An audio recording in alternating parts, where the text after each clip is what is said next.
You either is or you ain't. You do or you don't. You can or you can't. Or you will or you won't. Either way, baby, a good man, well, he's hard to find. Welcome to the One More for the Good Guys podcast, where good guys gather to shed light on the good life, the people, and the good things that make it that way.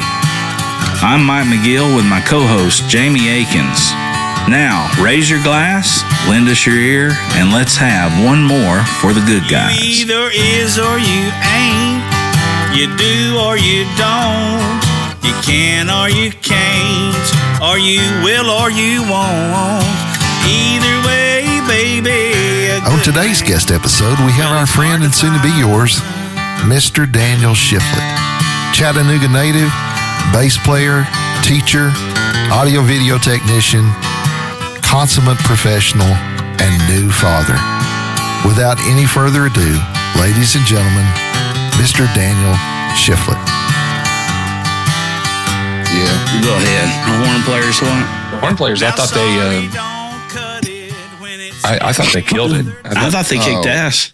I love those guys. Everybody was more than complimentary. Everybody who, get comfortable there where you can, whatever you need to do. So I can look at you guys. We can actually, if you want to move over there too, it's up to you, whatever you want to do. I think this is good. But everybody was more than complimentary over the horn players. They were oh my God, what an addition. Made my damn night, man. It was so good.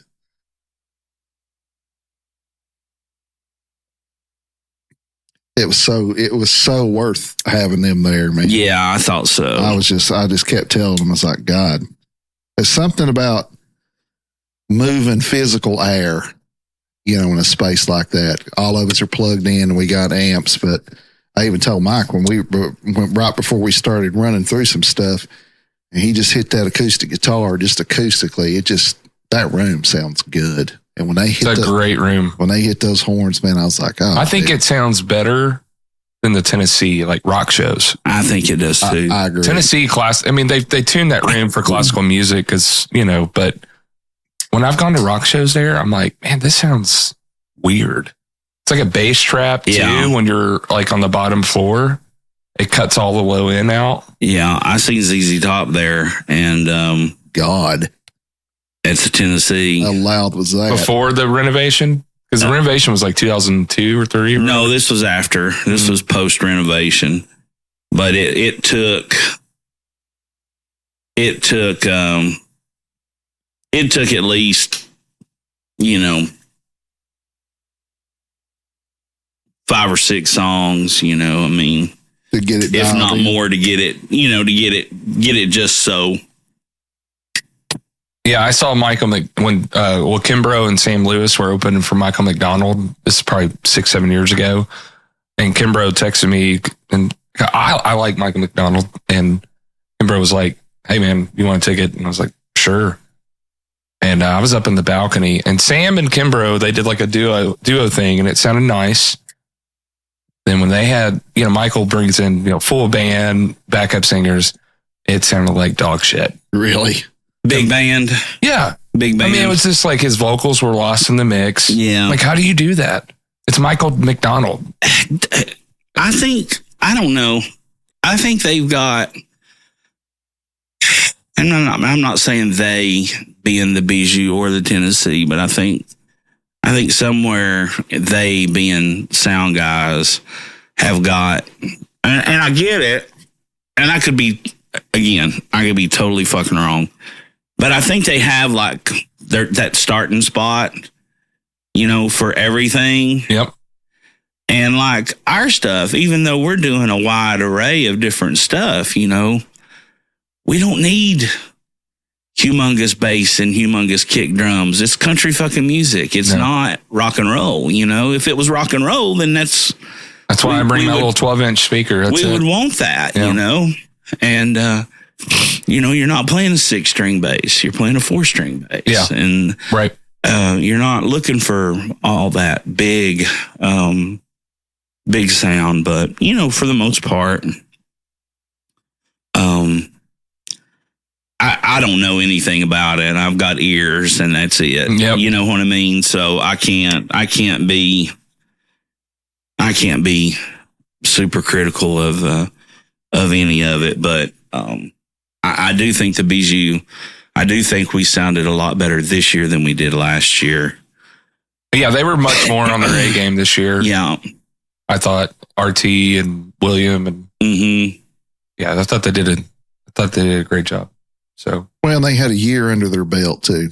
yeah, because they were new to the crew. Yeah, they were new last year. William's still like the monitor guy. He's still getting his teeth wet. Cutting his teeth and all that. And RT's he's been around for a long time. So I could hear.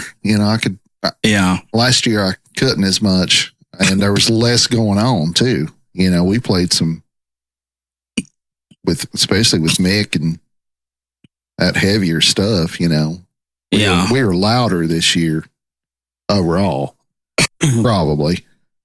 I thought we had a real good mix of guests and mix of songs. I did feel like I overbooked myself a little bit with guests. It got a little busy, but I did like putting them all together. Yes, the set list flowed way better this year, and us bringing it home. Yeah. No, I love the flow this year. Good. I thought it flowed very well. Kept the crowd into it. Well, and for the guests, they get to watch the show. Yeah. Once they're done, they're done. Yeah. They can watch the last 8 songs or whatever, last hour. Yeah. And, don't have to worry about, am I next or whatever. I thought I'll be honest, going into it, I thought it wasn't going to be that good as last year. I was concerned with it. Because, it's funny because I always have, we all do. We've done it long enough, with everybody that it's like, every year I tell people this all the time. Every year I turn around and I'm just like, how in the hell is this going to happen? How's it going to come together? Yeah. And then, before I know it, literally, it's like, you about ready? You got 10 minutes, and I'm like, and I kind of look around and I'm like, yeah, it's all done. I don't know how it happened, but it all got done. And I guess that's what I mean. It's like, you sit there and you're like, how in the hell are we going to get all this in, but it was nice. I thought the guests were super professional. They always are, but everybody really put in an effort and just came to play, Well, hey man, that's the only way, for those of y'all that are listening, we're talking about the Christmas Spectacular, and it's the only way that thing could ever happen the way it does. Is everybody is so gracious with their time and their talent and professionalism of just being there, being Johnny on the spot. Oh, you need this, you need that. We got to do this. Everybody cares about it. Yep. I think, and that's the only thing that can make it. It's the only thing that can make it seem probably a little more rehearsed than it is, and also it come off just being fun. Because if that show, in my opinion, if it's not fun, then that's the last year we do it. Yeah. Because it's got to be a celebration. It's got to be fun. Of just getting the show out. Yeah. But that's my 2 cents on it, my take. But all right, so today, I enjoyed it. Today we're with him, the man who needs no introduction. Apparently, no. Our good buddy Daniel Shifflett's here with us today. Daniel's a heck of a bass player and musician. Also a sound man. I guess you're doing audio video stuff now as well. Yes, sir. And how long? What? 4 years now? 5 years? 2019. Yeah, it was the first year we played. Yeah, that you came in on the Christmas before the world shut down. Yeah. So that was the last Barley show. Yeah, the last 19. Barley show. That's right. Well, it's hard to believe, isn't it? Hey, like that, buddy, you'd be 60. I mean, you know. Yeah, we can do without that. Yeah, we can. Okay. Yeah, we can. Yeah. I don't need any reminders on that one. But yeah, so Daniel's with us, and he came in 2019, played the Christmas Spectacular with us, and then also did well, I guess when we started playing out a little bit, that would have been in like 21, wasn't 21, it? yeah. Yeah, 21. It felt weird. Yeah, mid to late 21. It's like I had no gigs for like 9 months. Late summer, fall of 21. I was kind of all started back. What is this like? It was pretty gigs? crazy. I was playing anywhere between 100 and 125 up to 150, and then just I came back here, and Mom and Dad were bad, and of course Dad was diagnosed to be terminal, and we started going through all that, and I just cut everything. I cut everything in half then, and then it all hit. So at least I had I guess I had a half a year of a half a schedule to kind of, not that I ever got ready for it or any of us did, but before it really cracked off. And then of course it was a rabbit in a hole for me, just trying to, I had two people in their mid to late 80s, and was just like, I built this, This is cool. as a place to have somewhere to quarantine. Yeah. In case I got it. So, and now I'm glad I did, because it's turned out to be a really kind of a haven for to rehearse and listen to music and watch some wrestling and smoke cigars and do a podcast now all of a sudden. So it's great. Yeah. So were you a band kid? I was an orchestra kid. Okay. Yeah. All right. So you didn't do any marching band stuff. You played in the orchestra. No, I played in like wind ensembles, symphonic band type stuff, because military bands, string bass is used. Right. It's a job, Right. to fill out the low woodwinds and all that kind of thing. So, but I was fortunate growing up in Chattanooga that they supported strings, and I started. Yeah, I was that kid, under 5, messing with my uncle's gear and drums, and got a guitar when I was 8, and then ADHD to the max, and my child therapist person told my mom, you should get him in music. And so they offered strings at Hickson Elementary. And I didn't know. Hickson, yeah, northern part of Chattanooga. And, we got a cello. And I was terrible. Everybody's terrible on the cello at first. But, it was fun. Mrs. Smith, she was older than time, but she was the sweetest lady. And then I quit. Starting in 6th grade, I was like, I don't want to do this. Right. And then I liked a girl that was in orchestra. So second quarter, starting around October, I went to the strings teacher at the time. Hey, can I be in orchestra? Yeah. She said, yeah, but I don't need any cellists. I need a bassist. And I said, okay. So 25 years later, I'm doing it professionally. Yeah. And that's where, it took off. And I played sports. I wasn't good at anything, wasn't terrible at anything. Right. But stayed active. My younger brother was extremely athletic, very gifted. So we're 18 months apart. So we would play baseball and football, and he wrestled a little bit. And but when I got to high school, I knew I loved this music thing. Right. So, well, and you had been doing it. You had been doing it long enough. Yeah. Did obviously it took. Did the bass interest you more than the cello did, or was it just it was going to be anything just so you could be in there and be close to Sweet Thing that you like so well? I didn't want to play violin or viola. I didn't want to do under the chin bullshit. No, I kept up with my cello chops. I still play a little bit. That's cool. Not professionally, but I work for a string shop part time, and I'll grab one and start playing on it. I love the bass.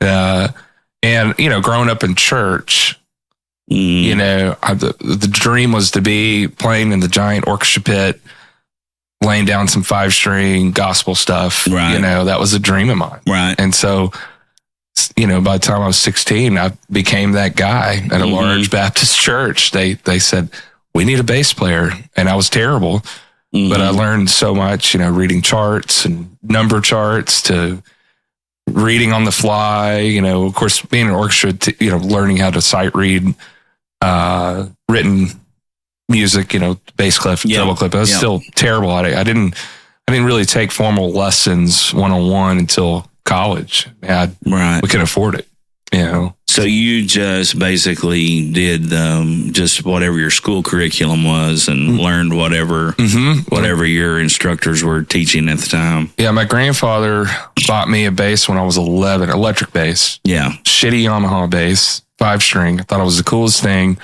And then an old schoolmate of mine, he was a violinist a year ahead of me, and his name's AJ Cheek, and we started a band together because we went to church together. So we were 11, 12 years old. In fact, Chuck Mulligan, saxophones, his brother, also played in a band with him.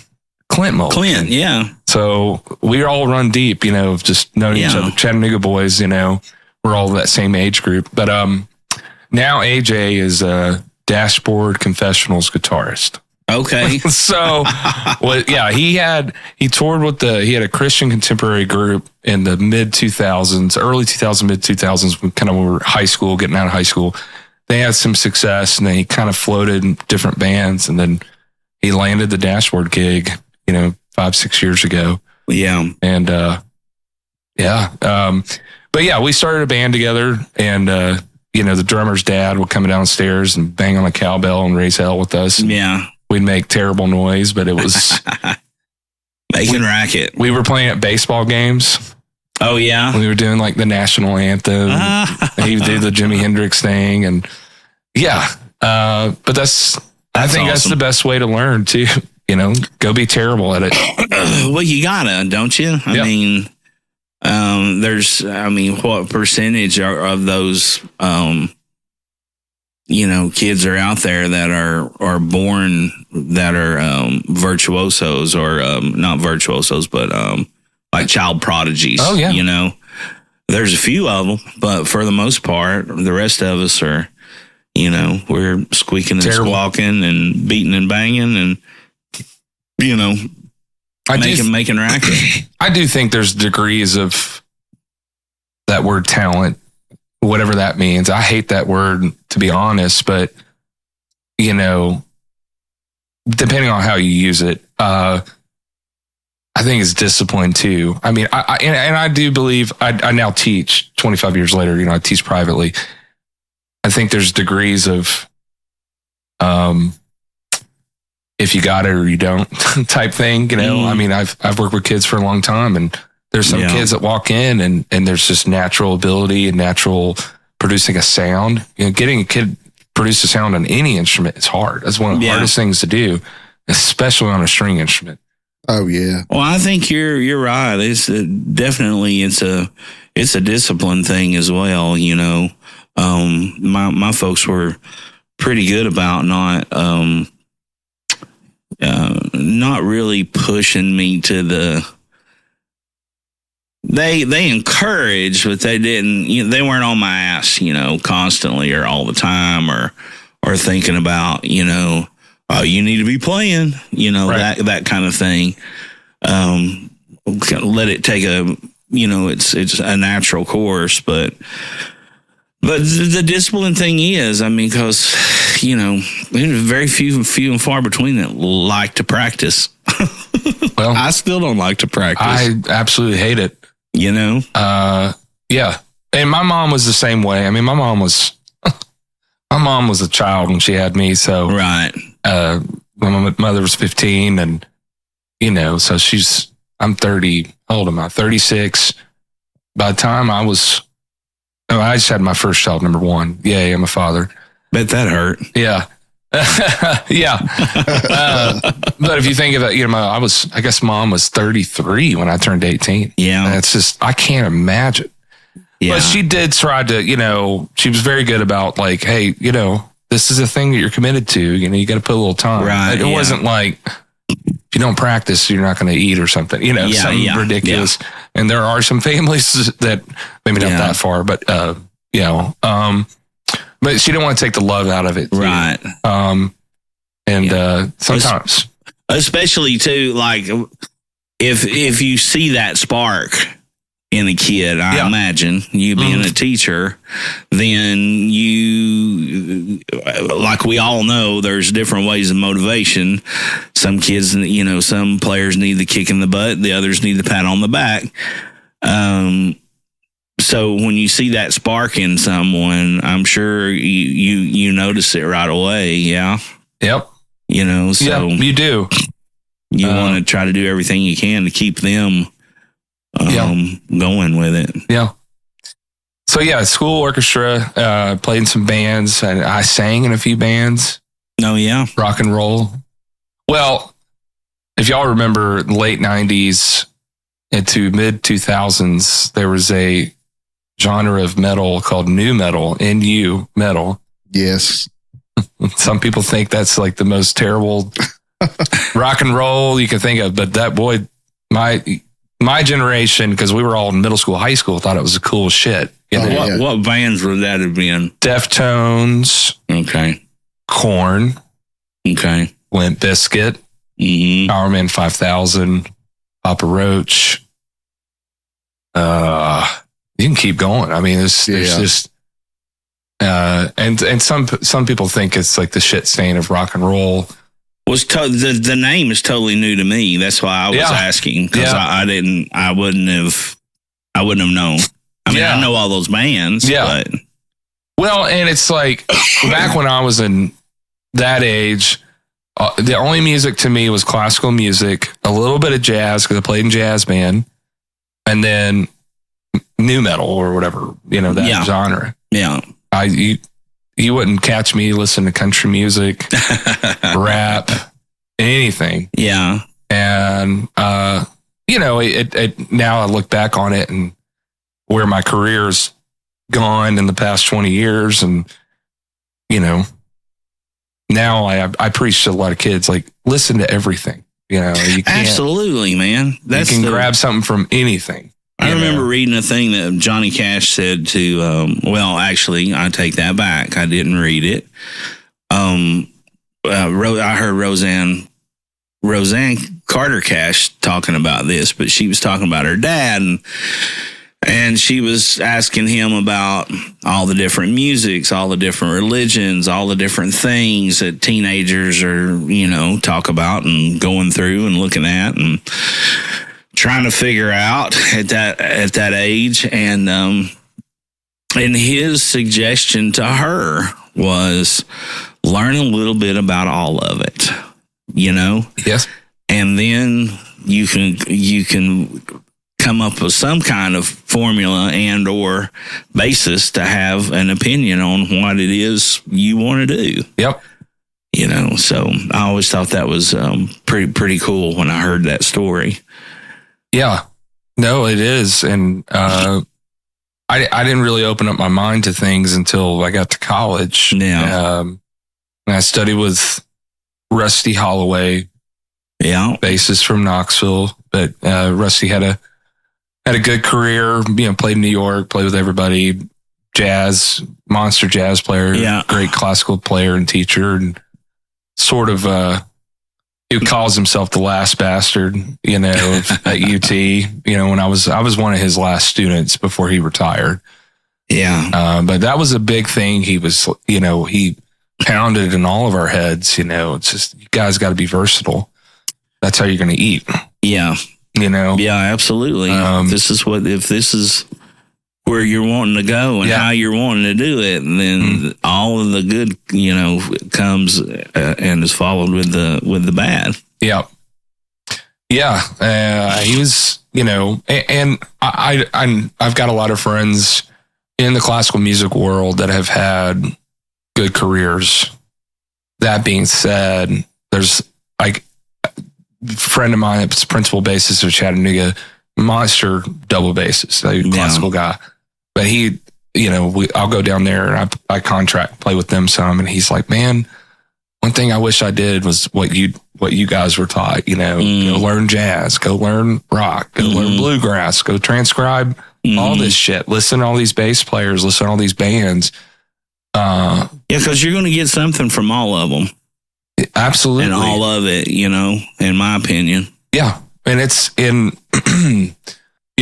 today, hell, I play with y'all at December 17th, and, we're playing a mix of stuff. Yeah.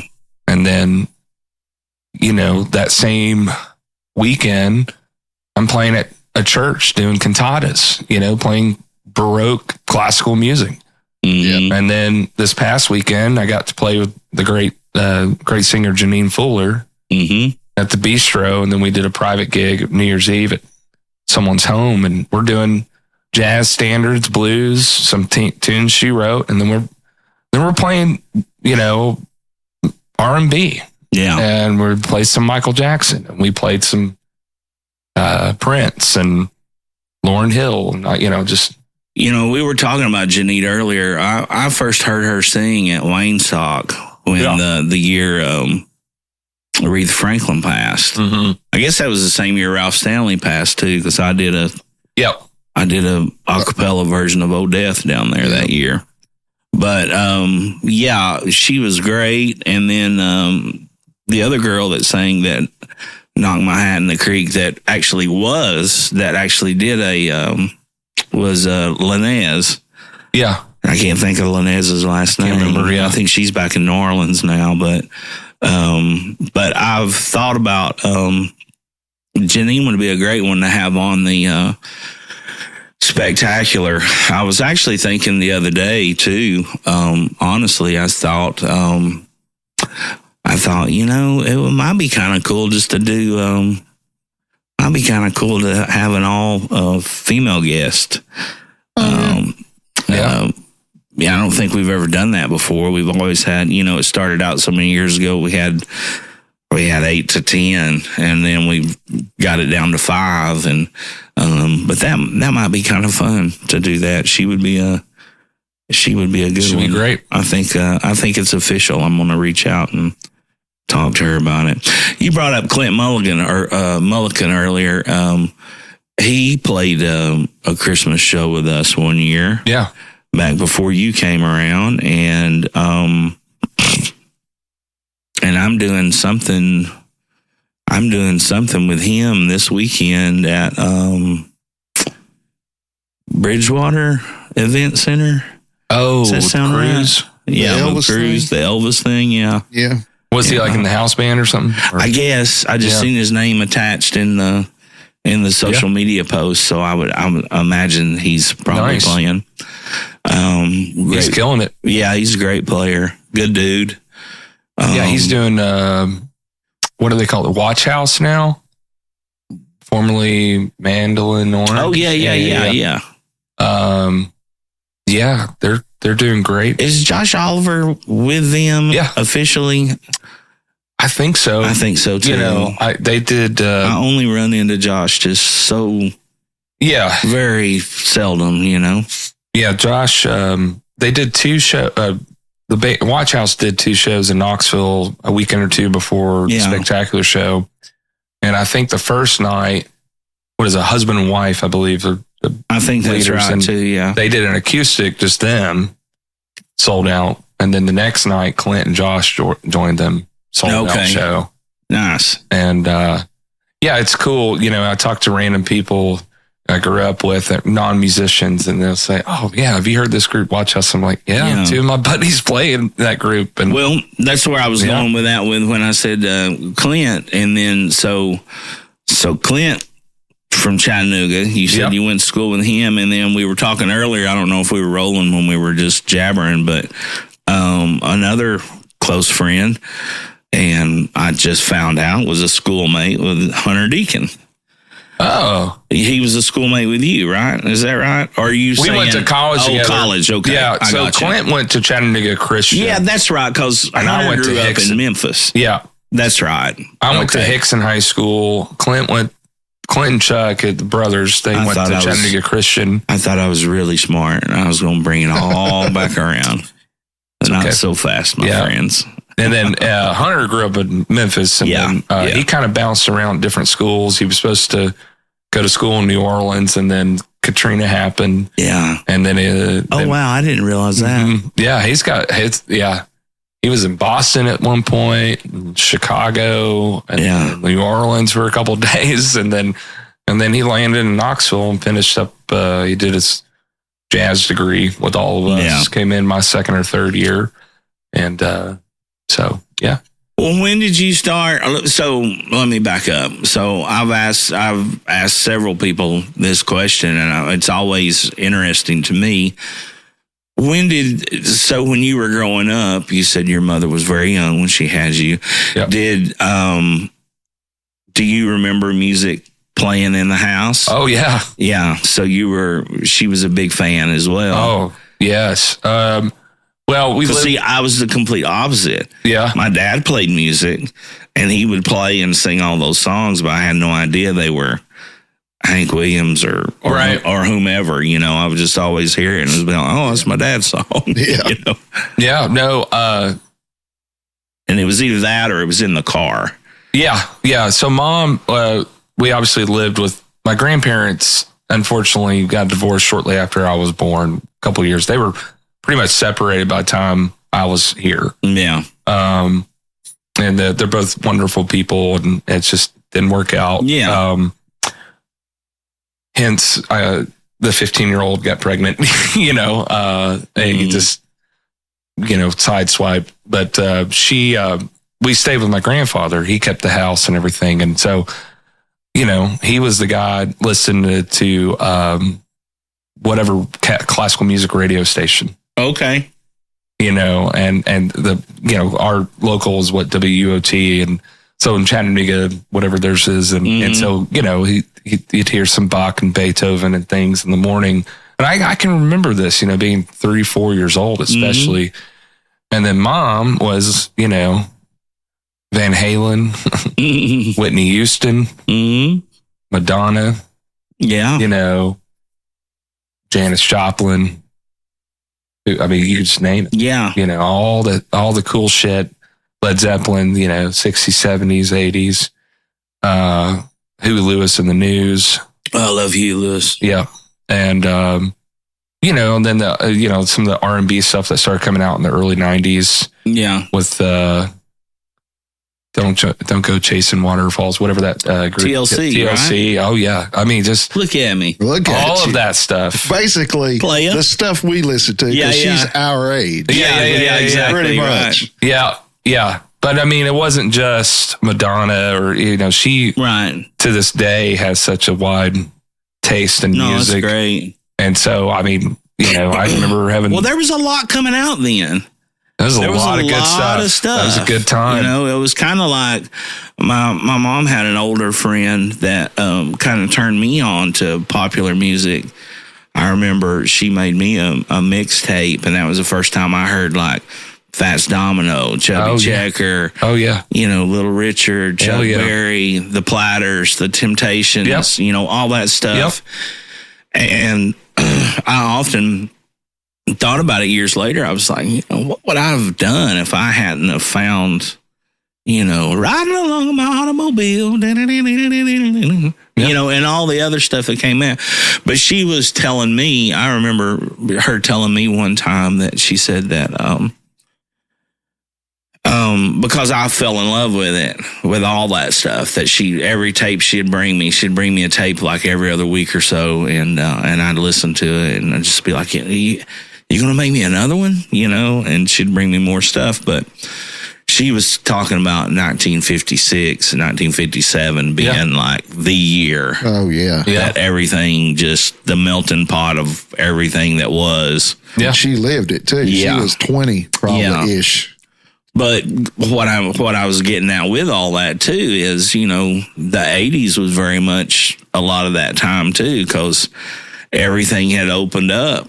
I've said this on here before, but like I was out one night and somebody said something about ZZ Top, and they were like, yeah, but they sold out that Eliminator shit and all that. And I'm like, dude, I wouldn't even know who fucking ZZ Top was if it hadn't been for MTV. Yep. I would have never went back and found Tejas or Rio Grande Mud or any of it. I wouldn't have known any of that early stuff. Fandango, DeGuayo, any of that. Well, there's always somebody that's got to put something down. Yeah. But yeah, so that was I guess a long-winded way of just saying that there was lots of different things coming out that were enjoyable and in the popular scene with your mom. So that's good, because I often wonder sometimes, like, we just never listened to it in the house. And now when I got to be a teenager, and got my own stereo, my room, and stuff like that, and especially when you get your first car, that's where you start really listening to music for yourself, and figuring out different stuff. Yeah. And figuring out stuff that you like, and it could be anything from, just like what we were saying, from Huey Lewis to the News to, Aerosmith. And we were fortunate here. Huge Aerosmith fan, my mother. We were fortunate here because we had 3 or 4 really good radio stations that, you had, especially that U102 oldies thing, because they played all that stuff that I'd never heard before. WOKI 100.3, and then you had IVK, and then IMZ. Rock 104. Yeah. Rock 104. Is that even still around? It's Rock 103.5. Oh, that's right. That's right. Yeah. Because you dialed it in back in the day. You used the dial instead of the digital presets. That's right. Yeah. Oh, yeah. No, that's cool. But to add with my mother, I started a cover band, if you will, kind of doing top whatever. But we did 70s and 80s. Nice. Yeah. And at the time, this was like 2010 or 11, and I was in college. I've played in a couple of cover bands and patio bands around town, Joe the Show guys, and he moved to Key West and was it David Landio or whatever. And, just played with those guys and played with Valerie Buckner. Yeah. Pop Rocks. And, we had a band early college, but I said, nobody's doing Boston. Yeah. Or Kansas. Got to have a great guitar player and a singer pull that off. And, well, I was fortunate. Growing up, I grew up with a really, really, really great singer group, and it's a family of singers. But my friend Trent was raised around all that music. His dad's a great bass player, great singer. And so you see this guy, I mean, he's a big son of a bitch. I mean, 6'4", 280, and he put on a crushed velvet suit when we had this band. Yeah. And he's, but he could sing all that stuff. Mm-hmm. Not only that, he could sing Cool in the Gang because he loved that disco funk. Yeah. And I got the idea, one, from all the music my mother, shared with me growing up and what I started to love, developing the taste at a young age.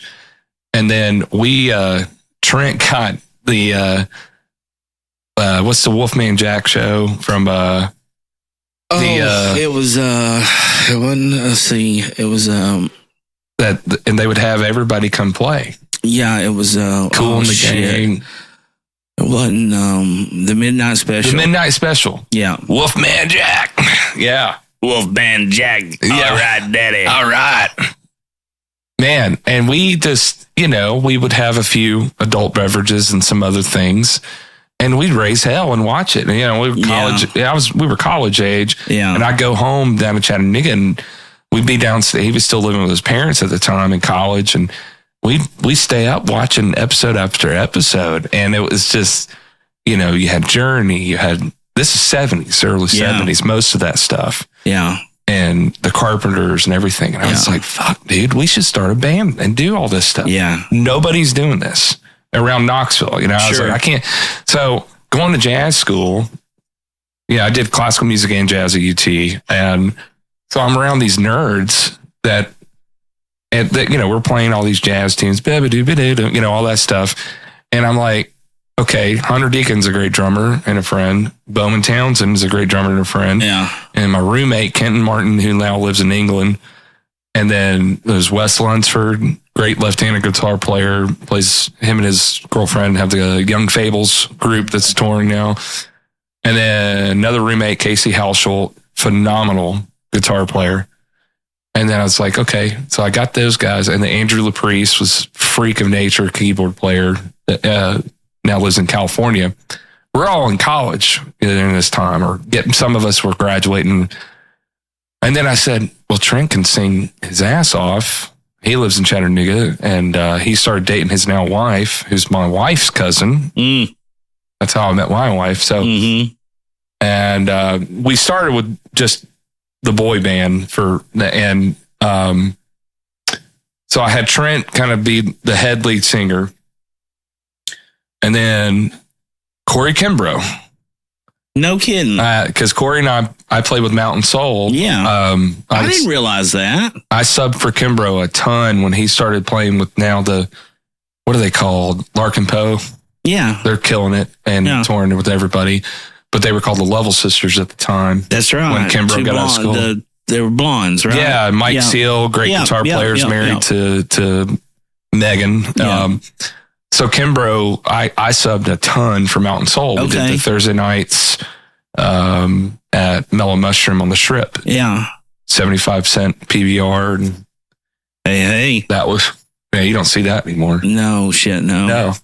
And it wasn't that long. Well, it's getting about 20 years now, which is weird. But so Corey and I, we'd get done and we would go down to Cool Beans and play Buck Hunter and hang out and listen. Yeah. But if you guys know the Kimbroughs, they grew up, Danny always jokes that his parents he was pretty sure he was conceived after a Van Halen show or something. Yeah. Because of their love for Van Halen and stuff. I think he shared as much on his episode as well. Yeah. And so Corey, I kind of put, and Corey's a great harmony singer. Yeah. Corey's a great singer in general, but he's so good, he's got one of those ears that even if somebody's going a little flat, he's going to go with them, he's blending so well. Yeah. Well, that's what you got to do. Shit, I'm going to put this, So I kind of, okay, let's get Corey involved. And then, I'll never forget, we're at Melrose at UT. Melrose, the dorms, one of the oldest dorms. They're not dorms anymore. I think they're going to tear them down or whatever. At the time, the music building was torn down and they were building the new one that's there now. So I got us a space to rehearse and set up a couple of PA speakers, and I said, okay. And we did, our first song was Rosanna. Wow. And so you got this mix of these jazz nerds who, this is what they do. They transcribe shit all the time. They have they're playing gigs. They have chops. Yeah. They can read music. Yeah. And then I've got, old high school buddy who's got the chops to sing. And then I got, the buddy from around town that can sing harmony raw. And so, so we got to, okay, do this. All right, let's do it. And as we stop playing and everybody goes, holy shit, this is going to be awesome. We're on to something. Yeah. And then, it was just, that's a pretty fun feeling. It was, it was so much fun. And we were so excited. And then, Gina Truitt, right? Is that her last name? Gina. She was, the Spot. She was back at Barley's. Okay. Before or after she had her spot. The Well. Yeah. I can't remember the timeline, Yeah. It may have been right around there. But we've made like connection through other groups I've played with and stuff. And she texted me, she said, "Hey, I heard you've got this 70s cover or whatever, rumor is we had a band drop out for New Year's." And you guys are perfect for that. I think if I remember correctly, we played one gig in October, and Rodney Lee, she got us booked. It was like a last minute cancellation. We may have had 15 songs put together at that point. And we were just like, okay, let's do it. And Rodney Lee, after I get done, he goes, "Man, I've never seen that many white people dance at this club in my life." Because and so we did, we were doing Toto, we were doing Boston, we did Kansas, we did Earth, Wind and Fire, Kool and the Gang, Al Green, Huey Lewis and the News, just kind of doing a mix of all that. And so we got booked for New Year's. Party music, man. Yeah. Good time music. Yeah. And we did New Year's at Barley's 3 years in a row. And that was fun. And we played a bunch of weddings. Later, I added Joe Jordan and Chuck Mulligan, trumpet player and sax. I added them about 6 months after that. So we had, any given point, we had 10 people on stage. Yeah. And later, Trent's now wife, Tony, who's a phenomenal singer. In Chattanooga, they used to have called the Station House at the Choo Choo. It's gone now, but it's the Singing Servers, kind of like a cruise ship gig vibe. Yeah. But these people sing, everybody can sing their ass off, right.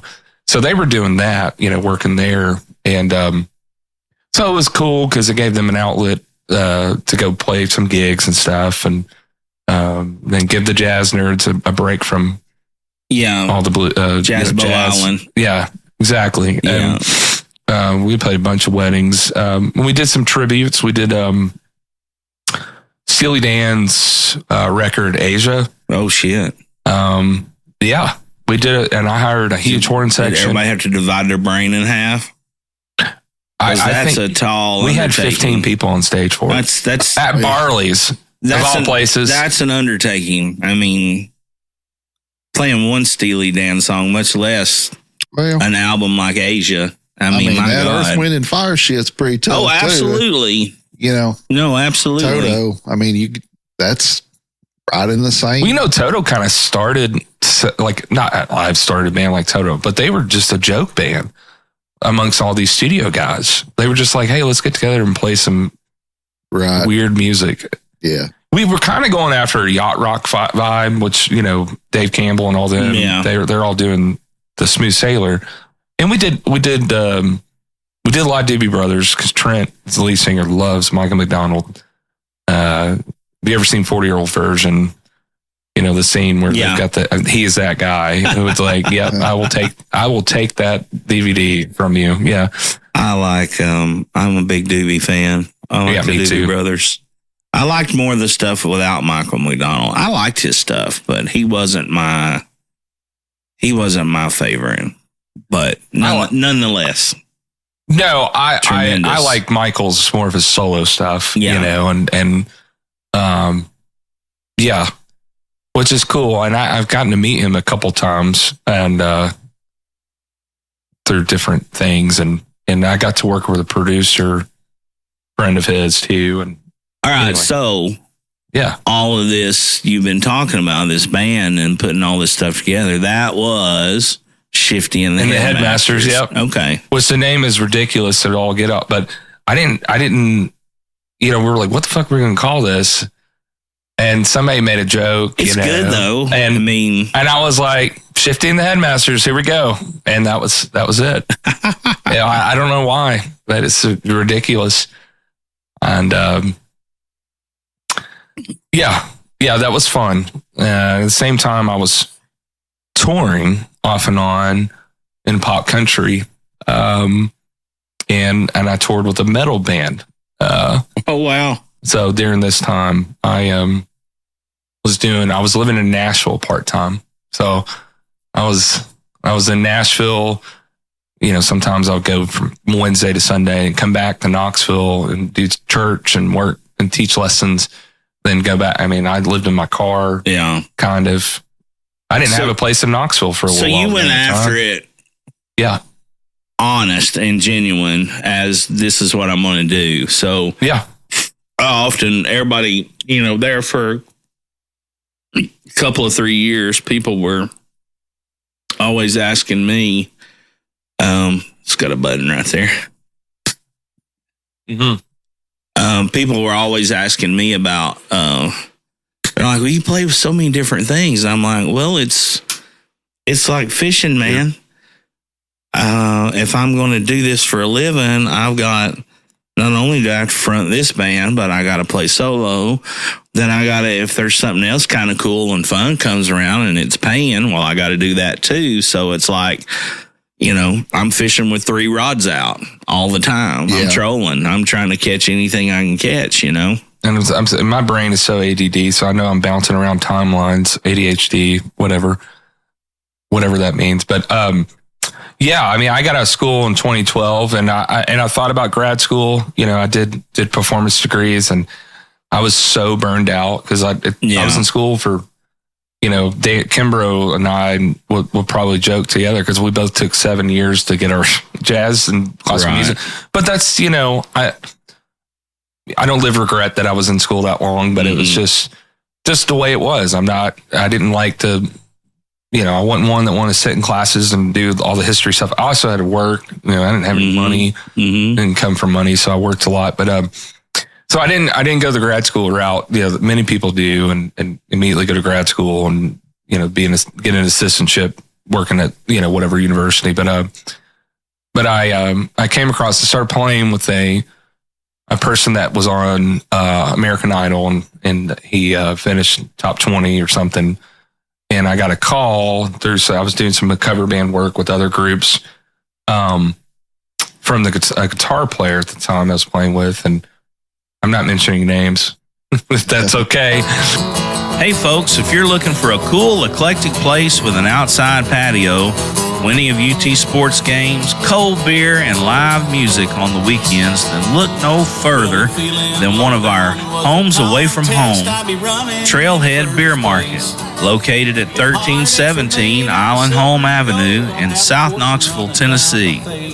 Trailhead is South Knoxville's first beer market, situated on the banks of the Tennessee River and in the backyard of the Urban Wilderness and Iams Nature Center. You can find more info on Facebook and Instagram about specials, live acts, and the goings-on, and be sure to tell them McGill and Jamie sent you, and have one more for the good guys. Yeah, so around that time, I was working with playing cover bands around town, not only Shifty, but, playing patios and stuff. And a guitar player I was working with at the time called me about a local person having some success with American Idol, and I had a record deal with the Big Machine Records, same folks that did Taylor Swift. And so I went and auditioned and, got the gig. And so I was going back and, started going back and forth with Nashville, and it was cool. It was a lot of fun. We flew around the country. He was doing a bunch of opening dates because he was doing a radio tour, and then he would have a full band we opened for Aldean, Jason Aldean. Well, there's got to be so much to it and I know this just for the little stuff that I've done. And for anybody, whether it be music or anything else, that you've spent all this time honing your craft, educating yourself, committing to all this, and now you're starting to see things come to fruition. Yeah. It's a feeling like no other. Honestly, when it starts happening for you. Well, and to pay my thanks to Mr. Rusty Holloway, Cosmo's dad, Cosmo Holloway, from Dirty Gubs. For all of us to be versatile, bass students, be versatile, get to play with anything, play with everybody, study, listen, transcribe, all those kind of things. He's the guy that was telling you where the bear shit hit the buckwheat. No shit. Yeah. Yep. And then I am thankful that I got to be in school with incredible musicians, bass players. I'll brag about, which I shouldn't brag about him because he already knows, is, Kimbrough. I mean, Kimbrough was a big brother to me. Yeah.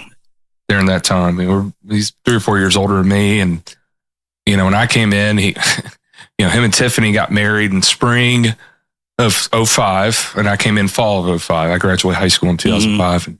And then, they got pregnant with their daughter, Ella, quick, and so I was like, oh man, this guy's in music school and he's about to have a kid. Yeah. Holy shit. Yeah. But you know what? Daniel trucked through. He had to take a little time off, but we're getting to watch that guy play, coming in as an 18-year-old with, going back that word talent, whatever that means. And then you go back and you watch, Daniel's, you guys know Daniel. I mean, he's a monster. Going back to what you were saying earlier as well, though, dedication and discipline. Mm-hmm. Now you're seeing it firsthand. Yeah.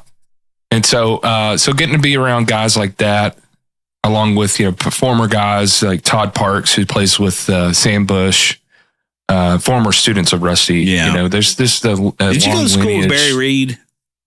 No, but I know Barry. He's great. I think we talked. Yeah. We had a story about him at one point in time. Yeah, way back. Yeah, Barry played with me up in Gatlinburg for a couple, 3 years. He's doing like Pigeon Forge, Gatlinburg gigs and stuff. He was working with Lonesome River Band for a while. Yeah, and he was touring. Yeah. So I've mixed for him, which another part of my life too. To talk about, but and then I work with Will Height Strings. We rent Violin Family Instruments, and so he's coming in to have his bass worked on, and nice dude. Mm-hmm. I don't know him, but yeah, another one. Just a long. So that's doing it. Yep. And so, I'm thinking I get out of school. I'm not going to go to grad school because I was known as the classical kid too. Like just to kind of during college, because I was the guy that did orchestra in middle school and high school. Your guys like your grandpa Kimbrough, listened to it all the time. Yeah. And guys like Kimbrough and Clint and others, they didn't play an orchestra. Right. Yeah. Kimbrough was marching band. Yeah. And the jazz band, and then started studying with Rusty, I think when he was in high school. And then, and then Rusty's like, hey man, if you want to get better at this, you develop your chops through the classical stuff. And so, I think part of me was like, oh, maybe I should go to grad school and do this. And then I can eventually be a college professor or some shit, but I was so burned out. And so, I was working on the weekends and either running sound or playing cover gigs, or original bands or playing jazz groups and anything and everything you could do. Yeah, anything. Just as Rusty would say, you pay, I play. Yeah. And that was his motto, and it's the truth, and so I got the call and I auditioned for this person and yeah, we got to open for, Jason Aldean, to Dustin Lynch. He's from Tullahoma. Went to high school with Valerie Buckner. Wow. Yeah. I don't know if y'all have heard of him. He's had a couple top 10 hits. I know who he is. I got no clue, but that's okay. Yeah, it's just, another pop country. But we paid for 5 people and we got to play for 30,000 people. Mm-hmm. I mean, we played a huge festival that Blake Shelton was headlining. I can't remember what city this was, but and it's those were dates that I would load up on a plane with my bass and a bag, get off the plane. You got a driver who takes you straight to the venue, and you plug right in. Yeah, line check. Here we go. Here's your 30-minute set. So sometimes, we're playing at I think in Houston, we played at like a barbecue rodeo joint. Fun as shit. So much Which is fun. huge. Yeah. And then then you're playing in front of 30, 40,000 people at an outdoor festival. I mean, you get out stage and it's like, oh my gosh, it's crazy. And then you're playing at some shitty club in Chicago and there's 5 people there. It just depends, and it was a really, really interesting and cool time of my life. And I also played on Broadway. Got the master list of 100+ songs, learn all these, be able to play them in all keys. And, and I was, spending time. I would go to Nashville. I had an apartment with a buddy. We lucked out. This is when Nashville started blowing up with the real estate, 2010, 11, 12, somewhere in there. And we got a place in 12, 13, and our rent was $1,000, split $500 each. Mm-hmm. And we were next to, I was less than 2 miles from Broadway. When you took the bypass and it was one of those exits. And I was less than 2 miles from Vanderbilt. Yeah. It's 2,500 now. Oh, yeah. Yeah, you're right it's there. Just this old apartment building right that they were about to tear down. And they were like, and his girlfriend, now wife at the time, he was not a musician. He was a college buddy from college days. And he was, hey, man, I know you're trying to get here. Why don't you? Yeah. Works out. And then Knoxville, I was sleeping at my mom's house when she had a place here in Knoxville where I slept in my car some nights, just because come back here and teach lessons or, play at a church or whatever I was doing at the time.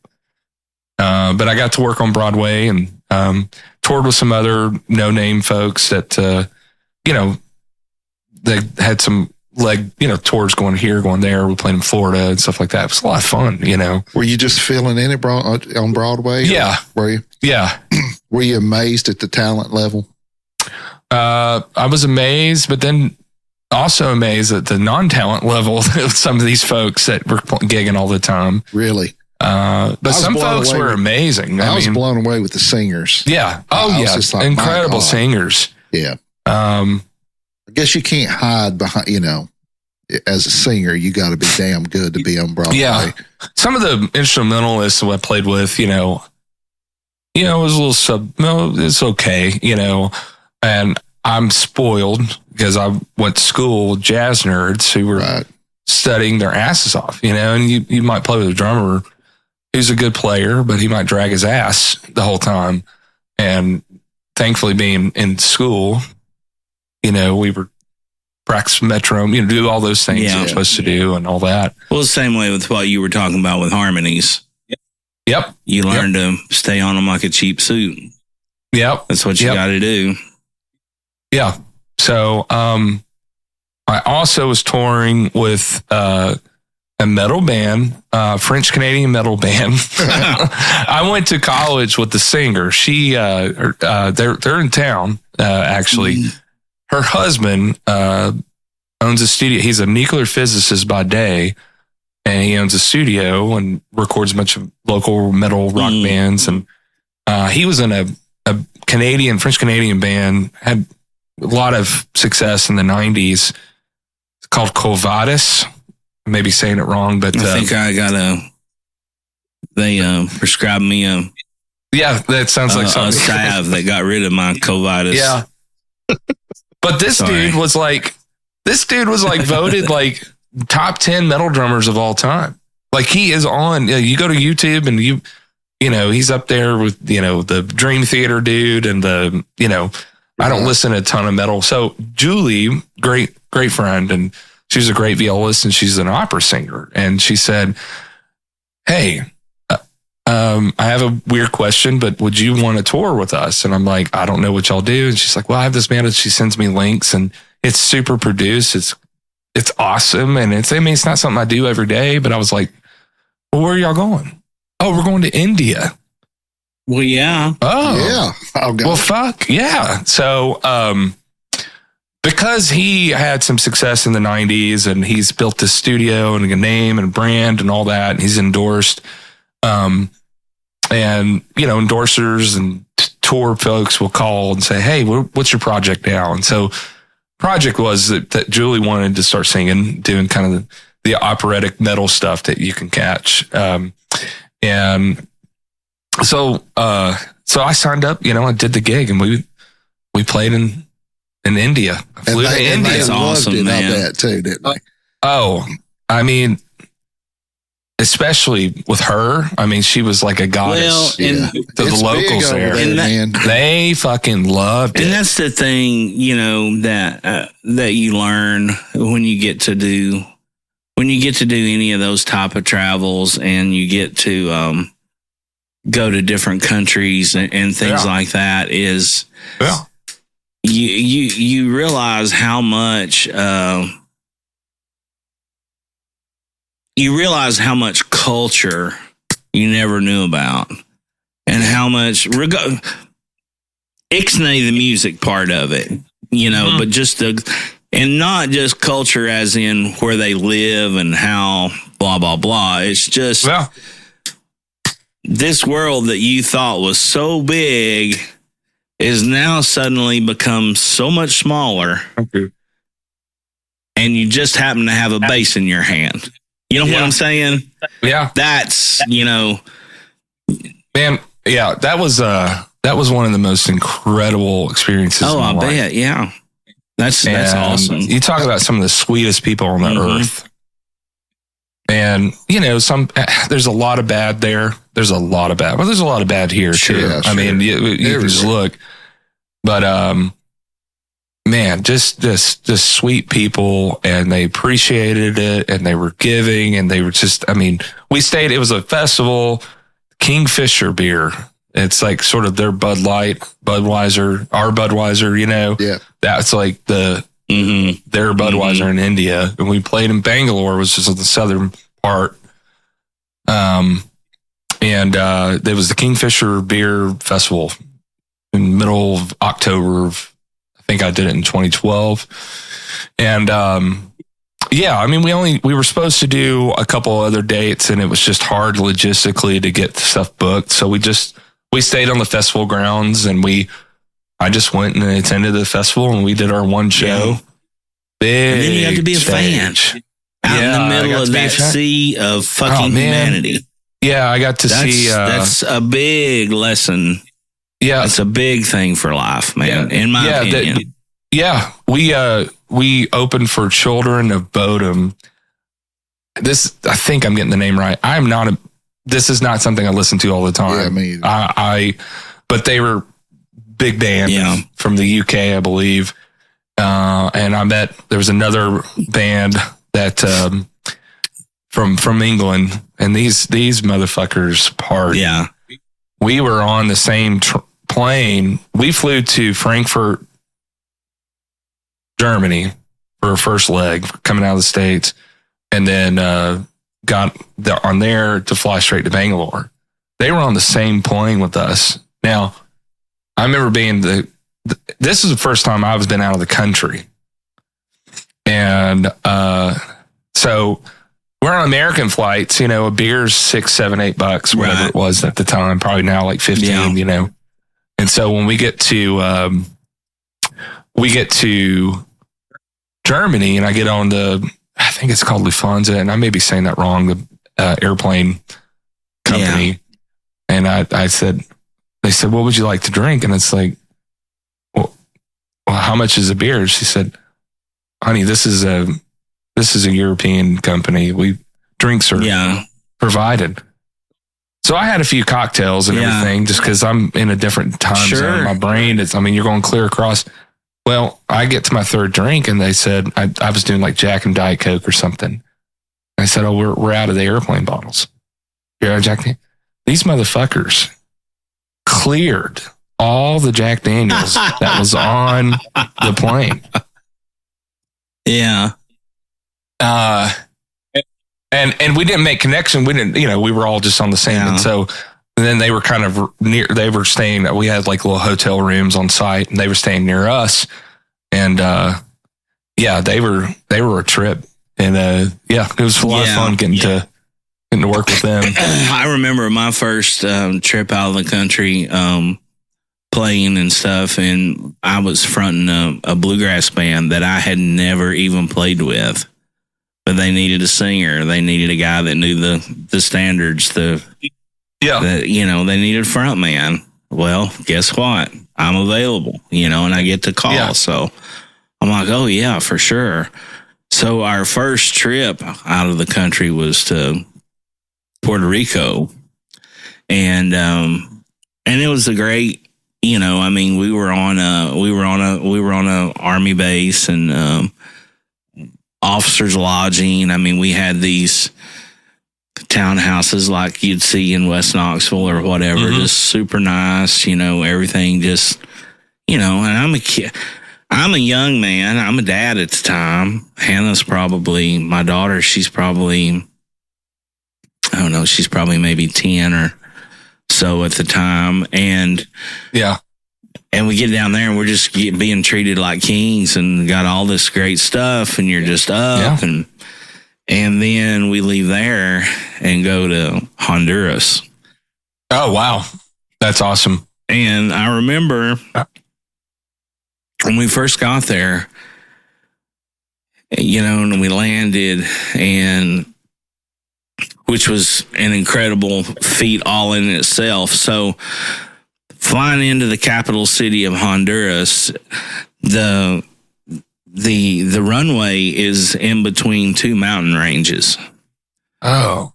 And, and I'm talking mountains like LeConte, like the Smokies, big mountains. Yeah. Right. And so I haven't told this story, have I? Well, Honduras, I've heard Honduras, but not the flying in. Okay. So no. We're flying in, right? And, the pilot comes over. Now, granted, like I said, we're just coming out of paradise to where if you didn't think you'd seen a beautiful woman, the third one that walked by was more beautiful than the one you had just seen on an island. Yeah. I'm sure. Just gorgeous. Everything. Yeah. We get into Honduras and we're flying into the capital, and the pilot comes across the loudspeakers and said, folks, we're making our approach to, I always say it wrong. I always say Sagapagupas, but it's something else. And forgive me. Look it up. Do something with your life instead of watching fucking reruns. Go do some research on the internet. Right. But so we were flying in there, and the pilot says, hey, we have to make some evasive maneuvers here to get into this airport. He said, but don't worry, our company, I can't remember, I think it might have been American or Eastern, I don't know who it was back in the day, but he's like, our company, we're not allowed to fly. No pilot is allowed to come to this airport unless they've had so many trips in as a co-pilot and then so many trips as a pilot and blah, blah, blah, blah. He said, but we will be making evasive procedures to land. So basically, because you guys can't see me when I'm talking, but you're coming in straight and then you make a left turn, but then on a big passenger plane, you see the wings tilt in such a manner that if you're on the right side, all you're seeing is the wing up above your head. And if you're on the left side of the plane, all you're seeing is the wing way down below you. Is this it? Yes. Second most dangerous airport to land in the world. What's the name of it? Toncontin? Toncontin? I don't know where I got Tagapagupas, but anyway. Hey, take a chance. Columbus did. Yeah. So you're flying in there, right? You're flying in there, and they do the big bank. Well, the guys that I'm with, I don't know them very well at all. I mean, we've only played one show or one leg of this thing. Yeah. And they're over there grab-assing, playing around, having drinks and stuff. And it does that, and dude, they turn white. They think we're dying, but me and I think it was the bass player that was with us. We were sitting next to each other. Yeah. And I rib him, and I point over to those guys and we're just laughing our asses off, because they're scared to death. They think we're dying. They think we're getting ready to crash. Yeah.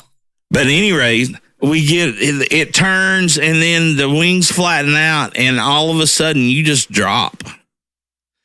And as soon as the wheels hit the runway, it's full reverse thrusters, it's brakes, it's everything you can do to stop because it's such a short little runway. Wow. So we get off that and we get there and, Did somebody shit their pants or anything? Maybe. They were all pretty scared. And of course we were laughing, making fun of them and stuff. Yeah. But when we get there, we just, like I said, we just left Puerto Rico where everything's just gorgeous, beautiful, 5-star lodging. Everything's great. And we get there and there's armed Honduran army lined up going into the airport. I mean, they do a retina scan, the whole 9 yards. And we've got military. We got E11 clearance. We got military passports. And we're still, suspect. You know what I mean? Not to the sense that we're getting pulled out, but you're very uncomfortable is what I'm getting at. That's how it was in India. Of course. I mean, everybody's got the, gun strapped and looking at you like. Yeah. And we get there, and I remember taking that ride from the airport. We get our luggage, we walk outside, and as soon as we walk outside, it's like Yellow Jackets on a watermelon. There are Honduran people from every direction covered us, wanting to take our bags, wanting to give us a ride, wanting to help you, wanting to do this, and that, and the other. Thankfully, obviously we had a liaison through the military. Right. That came and got us and put us on a plane or a van and took us to the base where we were going to stay. But I just remember the ride from the airport to the base and there were just shacks. I mean, shack was a kind word for some of these places where people were living. And there were people, honest to goodness, climbing telephone poles, hooking up their own electricity on high lines just so they could have what they needed for electricity wise. And I remember thinking to myself, I was so scared I was scared, but I was also just like in complete, I don't know the right word for it, but just empathy, empathetic for all these people and how poor the living conditions were.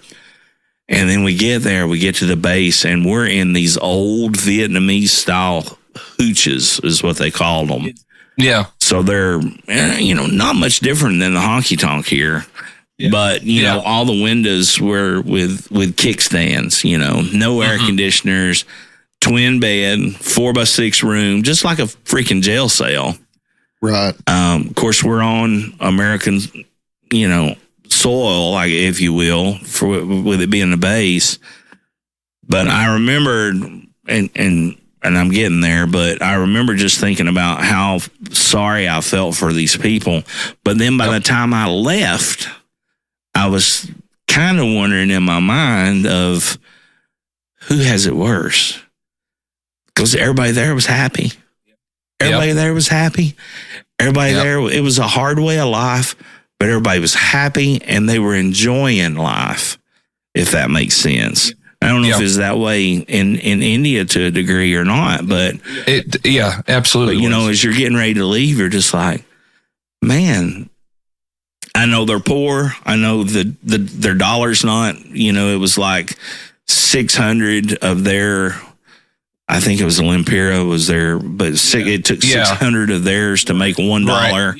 Yeah. But then again, like I say, on the way on the way leaving there to the next stop, it was just like, I don't know if they're that unhappy or not, from everybody, because we really got out and got to mingle and be a part of the city as well as on the base too. So did you find that way in India? Yeah. And we didn't go out too much in the city because of, we were staying on the festival ground. Thing, yeah.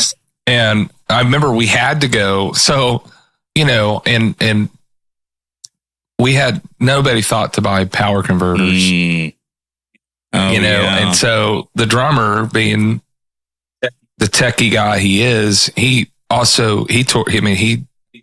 took his, what do they call the trigger system for his drums? Metal drummers use the trigger system.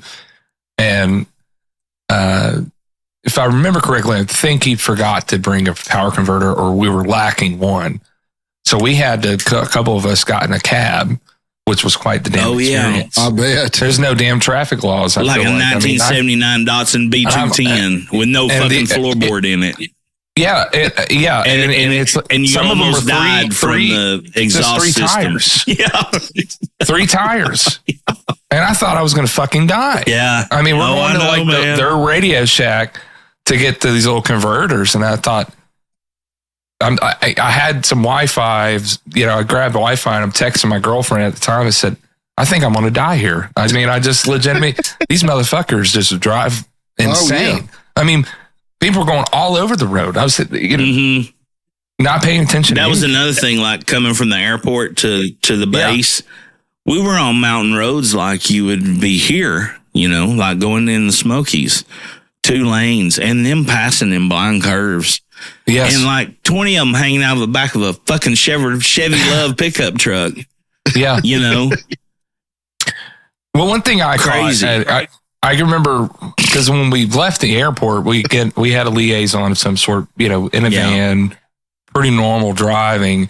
And I'm just like, I'm jet lagged to hell. Sure. Not to mention all the... Because it's 12-hour difference. Not to mention all the Jack Daniels you and the English... Yeah.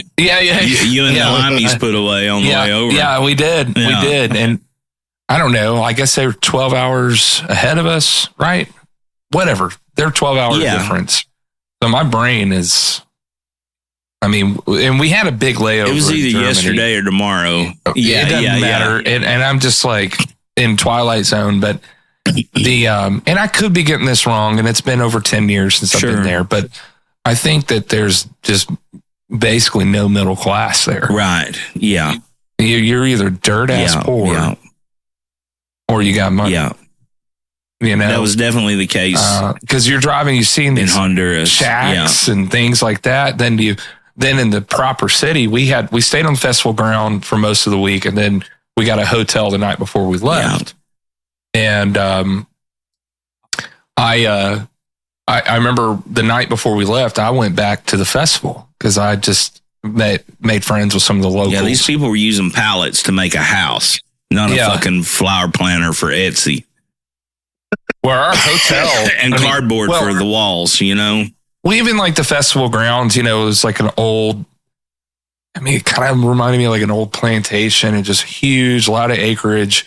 And the apartments or the hotel rooms were not great. They were okay. It was fine. You had your bed and wasn't very comfortable. And then we go stay in the downtown Bangalore or whatever. And you're in that hotel, 5-star hotel room. Looks like 1980s decor. It was it was cool.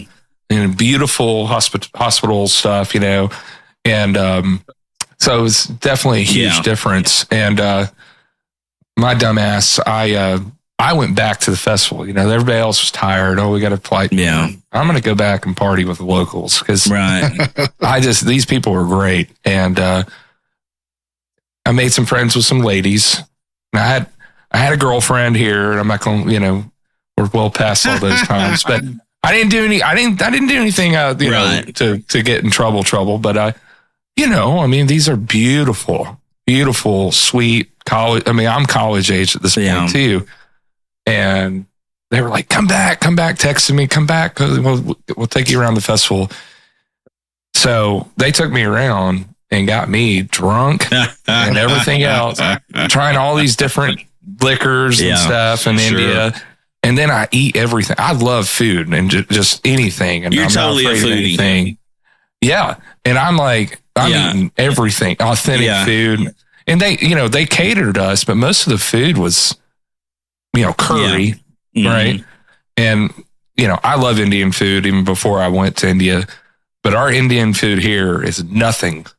They can't, I've talked to some of the local companies here in Knoxville. I mean, they can't do true spices and curry because people want to eat it here. Right. It's just, it's a different level of spice. Yeah. It's a good level. Well, and the freshness and the availability of everything. I'm sure that has a lot to do with it as well. Yeah. Yeah. And so, yes. But the one side story with the UK band, we're all eating breakfast one day. Now, the health department here in Knoxville, I had to get a couple shots before we went. And then, what's the malaria? Inoculation. Yeah, all that stuff. And they said, whatever you do, don't drink the water. Don't drink the water and don't eat produce.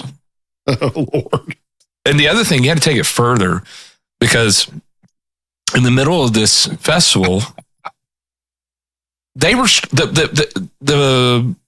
a bunch of the workers for Kingfisher or Kingfish Beer or whatever were on strike because they were underpaid. Or some people told me they hadn't had a paycheck in 6 months. So they kept warning us, like our liaison was like, look, we'll have bottled water, but please double check the seal. Right. Because some of these folks are just going to refill them up and put them in the ice cooler for you. And then you're really screwed. Well, the UK guys, they didn't give a shit. They ate everything. This dude's grabbing fruit, everything. he's hungover and everything. And a couple hours later, they were kind of staying 2 doors down. I said, where's Carl, the bass player from the UK? Oh, man, he's puking his brains out. And I was like, well, yeah. They call it deli belly. Deli belly. Yeah. That's what they called it. He's like, yeah, you got deli belly. We called it swamp ass. Yeah, swamp ass, whatever. Deli belly. That's funny. But yeah, so I go back out the last night and it's just drinking everything, eating everything, just soaking it in. Bollywood. If you ever watch their version of Hollywood. They had some Bollywood stars that were finishing that last nights. And it's just incredible. And then seeing traditional Indian music, Indian instruments and think, I'm soaking it in. I don't want to leave. So I take a hotel back, or I take a cab back to the hotel, excuse me. And I was so drunk, that my roommate was the guitar player for the band, wakes me up at like 5 a.m. I'm laying there in the bathroom next to the toilet with my iPad just laying on me because I'm trying to get connected to Wi-Fi and whatever else. And anyway, but I had to, I remember that night when I got back, my stomach, it just hit me. Yeah. And everything, I didn't have to throw up, but it was just so much spicy food and everything. I had to sit on the toilet for hours. I'm sorry to take it this way. I think the word you're looking for is kaboom. Kaboom. Yeah. And the next day, before we left, we're all trying to get, I was like, I get down to the bar to get some food and I'm like, I just want a fucking cheeseburger. Yeah. That's all I want. I can't do any more curry. I can't do any more. I can't do this. And that was the best cheeseburger I've ever eaten. Then we took a cab to the airport and we got out. But that was an incredible experience. I'm super thankful for those people to give that to me.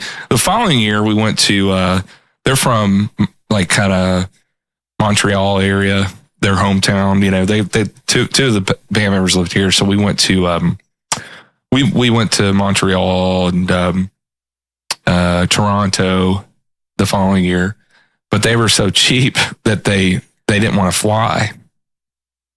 And they drove? We drove. I sat in the back and said, Knoxville, Tennessee. Oh, Jesus, bless America. Went through Buffalo. Holy Christ. And this is probably way too much TMI, but I got in some trouble around this time. was very irresponsible and got a The border? DUI. I got a DUI in Chattanooga. Yeah. Took a buddy out in 2012, and very, very embarrassing time, but a lesson learned. And took him out and decided, this is before Uber was like hit everything, you know. And the Uber was hitting bigger cities, but it wasn't hitting Knoxville and Chattanooga. And I was on the north part of the city, can't get a cab. And so I'll drive us. You know, we're going to go back to your house. It's a 6-minute drive. I grew up here. I know these roads. Well, it's like, have y'all ever seen, is it either Tommy Boy or Black Sheep with Chris Farley when he gets pulled over and he's stoned from the nitrous or whatever? And the guy's like, how fast were you going? 55. No, sir, you were going 7 miles per hour. That was me, because I'm being so careful. So careful. And I see this police officer, and he comes, and I said, fuck, dude. I look at my buddy Trent, the singer of Shifty. I said, I'm fucked, dude. Because it was one of those, we were pacing it, and then it's birthday.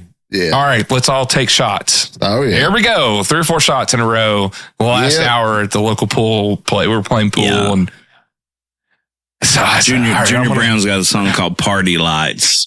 Yeah. And that's not the party lights you're looking for. No. And so so Trent and Trent's like, all right, go pull into the Sonic. Well, it's 3 a.m. Sonic ain't open.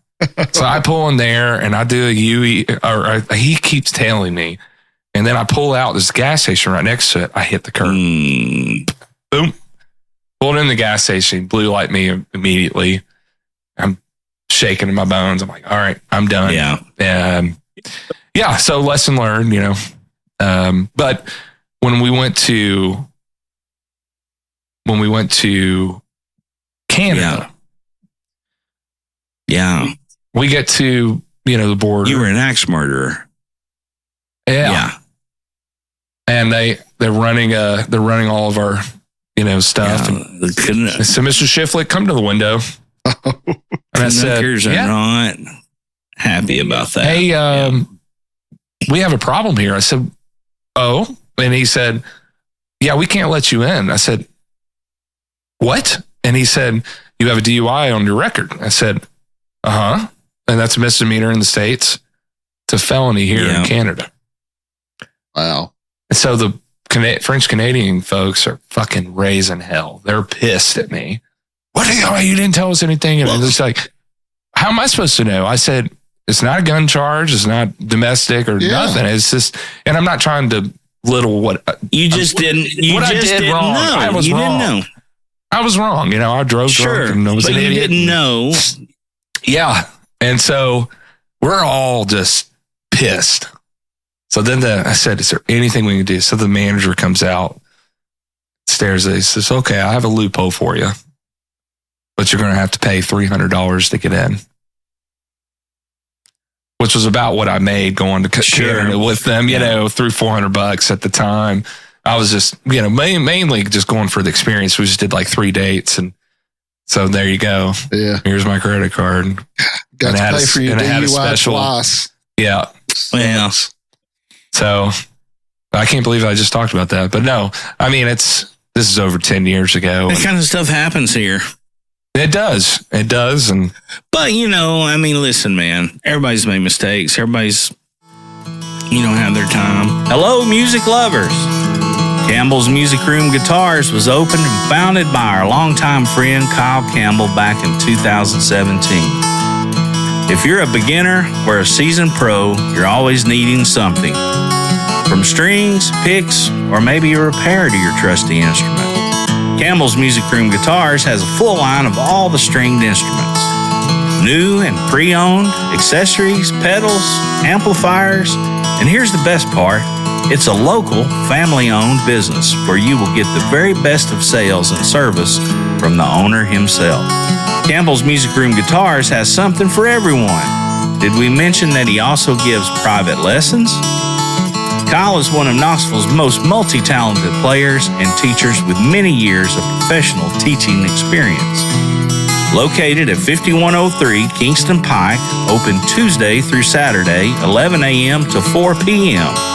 Give Kyle a call at 865-584-0041 Or stop by and tell him McGill and Jamie sent you, and you wanted to have one more for the good guys.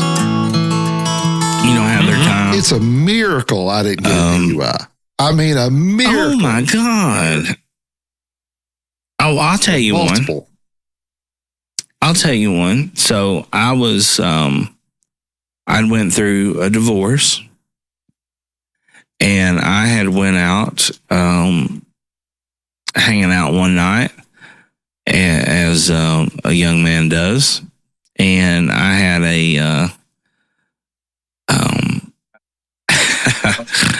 I was coming back home from an adult club, a gentleman's club. I don't think it was there wasn't many gentlemen in there, other than myself, maybe. But but no, I pulled out, and I'd had a few beers, and I'd done a shot with the girl before I left, and I'm coming down the highway, and blue lights come in behind me. The guy pulls me over. How fast you were going? I said, yeah, I was doing like 52, something like that. Yeah. But it was in a 45. And I'm thinking, really? 7 fucking miles an hour over? Yeah, you just need an excuse to pull you over. Exactly. So watching you leave. Exactly. So, but unbeknownst to me, I didn't realize that I had a 6-pack of Tall Boys in the floorboard. But none of them were open. So that was, I had that going for me. And you'll burn your face off. Be careful. So I had, I had got out of the car, did the test, did the whole thing. Right. And I'm telling you, within just a millimeter of this guy letting me go, honest to goodness, because I was not, obviously I was over the legal limit, but I wasn't in a real bad way. Drunk, which is different. I was strip club drunk, which is different. So he's getting ready. I honestly feel this deep down. He's getting ready to let me go. Nice, he's not an asshole cop. He's a nice guy. And, and of course, I pour it on thick and heavy, divorce, single dad, blah, blah, blah, blah. Just need to blow off some steam. And here comes the second set of blue lights. And I'm like, well, I'm fucked now. Ain't getting out of this one. So obviously, I go straight to jail. I do not pass go. I do not collect $200. Get in there, get out pretty quick, actually. Actually had a friend who was working in the jail at the time and grabbed me and was like, what the hell are you doing here? And I'm like, I told him, and he was like, all right. So he puts me in, he pulls me out of the drunk tank and puts me in a cell by myself and let me go to sleep. He's just like, go to bed. I'll come and get you. I know what to do. And I'm like, okay, great. So my ride gets there. I get it, come back. I'm thinking, everything's over in life. Sure. There's nothing, any worse that could ever happen to me. I get to work it was over the weekend. So I get to work on Monday, and there was this old man who worked, and I was working for the county at the time in the Parks and Rec department. And there was an old man at the time, lived up here in Corrington, Clarence Thomas. I'll never forget it. I called him the mayor because he knew every fucking thing. He knew everybody I grew up with. He knew everybody that my family knew. He knew everything, right? Yeah. One of those old guys. And he had more broken veins in the end of his nose than a Marine Corps boxer in 1947. Yeah. You know what I'm saying? And loved him some Canadian Mist. No. Canadian Club. Yeah. Even cheaper. So, he comes up to me at the end of the workday and he goes, he said, son, I seen, did you get in a little trouble? Oh, man. And I was like, yeah. I mean, yeah. You know, hometown old man. No. You ain't going to hide nothing from him. I already know he knows everything. When was this, like the 90s? You know? Let's see. It would have been 90. Yeah, probably around 99, 2000. Well, you know what people do now is they I got people that, sorry to interrupt, but just people get on Just Busted magazines and websites. Oh, yeah. And then they'll fucking start passing around. Look at this. Did you see Daniels got arrested? And no, this was the old guy that knew everything, that had the paper every morning. I guess they would list. So he's seen it in the paper. There's Mike McGill. Yeah. He's seen it in the paper. Oh. But thankfully, he goes, he slid me a card and he goes, you go see this man right here and he'll help you. He said, I don't want to know. It's all right, son. It happens to everybody. So he's really cool. I was like, all right, thanks, Clarence. So I went and seen the lawyer, and it was this dude. I can't remember, Wagner. I think that maybe Wagner was his name. But he was, I think, or Wagner. Said make it vid. German. But I think his dad back in the day was like a sheriff in Knox County or something. So this guy was connected way back. And I went to him and I talked to him. I went to court for my first court appearance. I was a nervous wreck. I mean, I didn't have two fucking nickels rubbed together, much less anything else to rub together, and we get there and cop didn't show up. Yeah. So it didn't get dismissed that time, but it got put on the back burner. And and while I was there, the public defender, who's still public defender there now, Dave Skidmore. I knew Dave real well from the music scene. And he came up to me and he goes, man, why didn't you let me know you were in trouble? I don't know. I was like, well, Dave, I didn't even know you did this. I don't know nothing. I'm just totally green, wet behind the ears. And, this old man gave me this number and I went and seen this guy and the next thing. And so luckily for me, the second time we get to court, Wagner comes up to me and he's like, listen, the cop that pulled you over left Knoxville and moved to Jefferson City and is now a Jefferson City cop. So he's not going to be coming to your arraignment or to your trial or whatever the fuck it's called. And I was like, okay, so still dumb. Right. I didn't know nothing. What does that mean for me? And he's like, that means you got lucky. Wow. And I was like, okay, so, you heard it, knock on wood. And there could have been other times that I could have been dead to rights, but thankfully,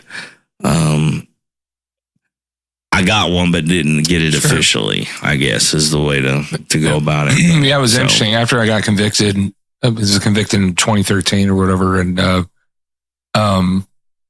shortly after that, this is Hamilton County, Chattanooga. There's this big article that comes out. My mom sends it to me. Bunch of DUI cases are being thrown out because something about blood test issues, and because I did I let them stick the needle in me. Right. My lawyer was like, you shouldn't do that. I said, you don't know what, I mean, when you're in that moment, you're just like, okay, whatever you want. I'm just scared to fucking death, Yeah. And it's like, and my mom's like, well, you're may get thrown out, blah, blah, blah. But it was during a certain time period that mine didn't line up, but yeah, it is what it is. It was a learning moment, and very embarrassing learning moment, but it is embarrassing, but I had to get a breathalyzer in my car.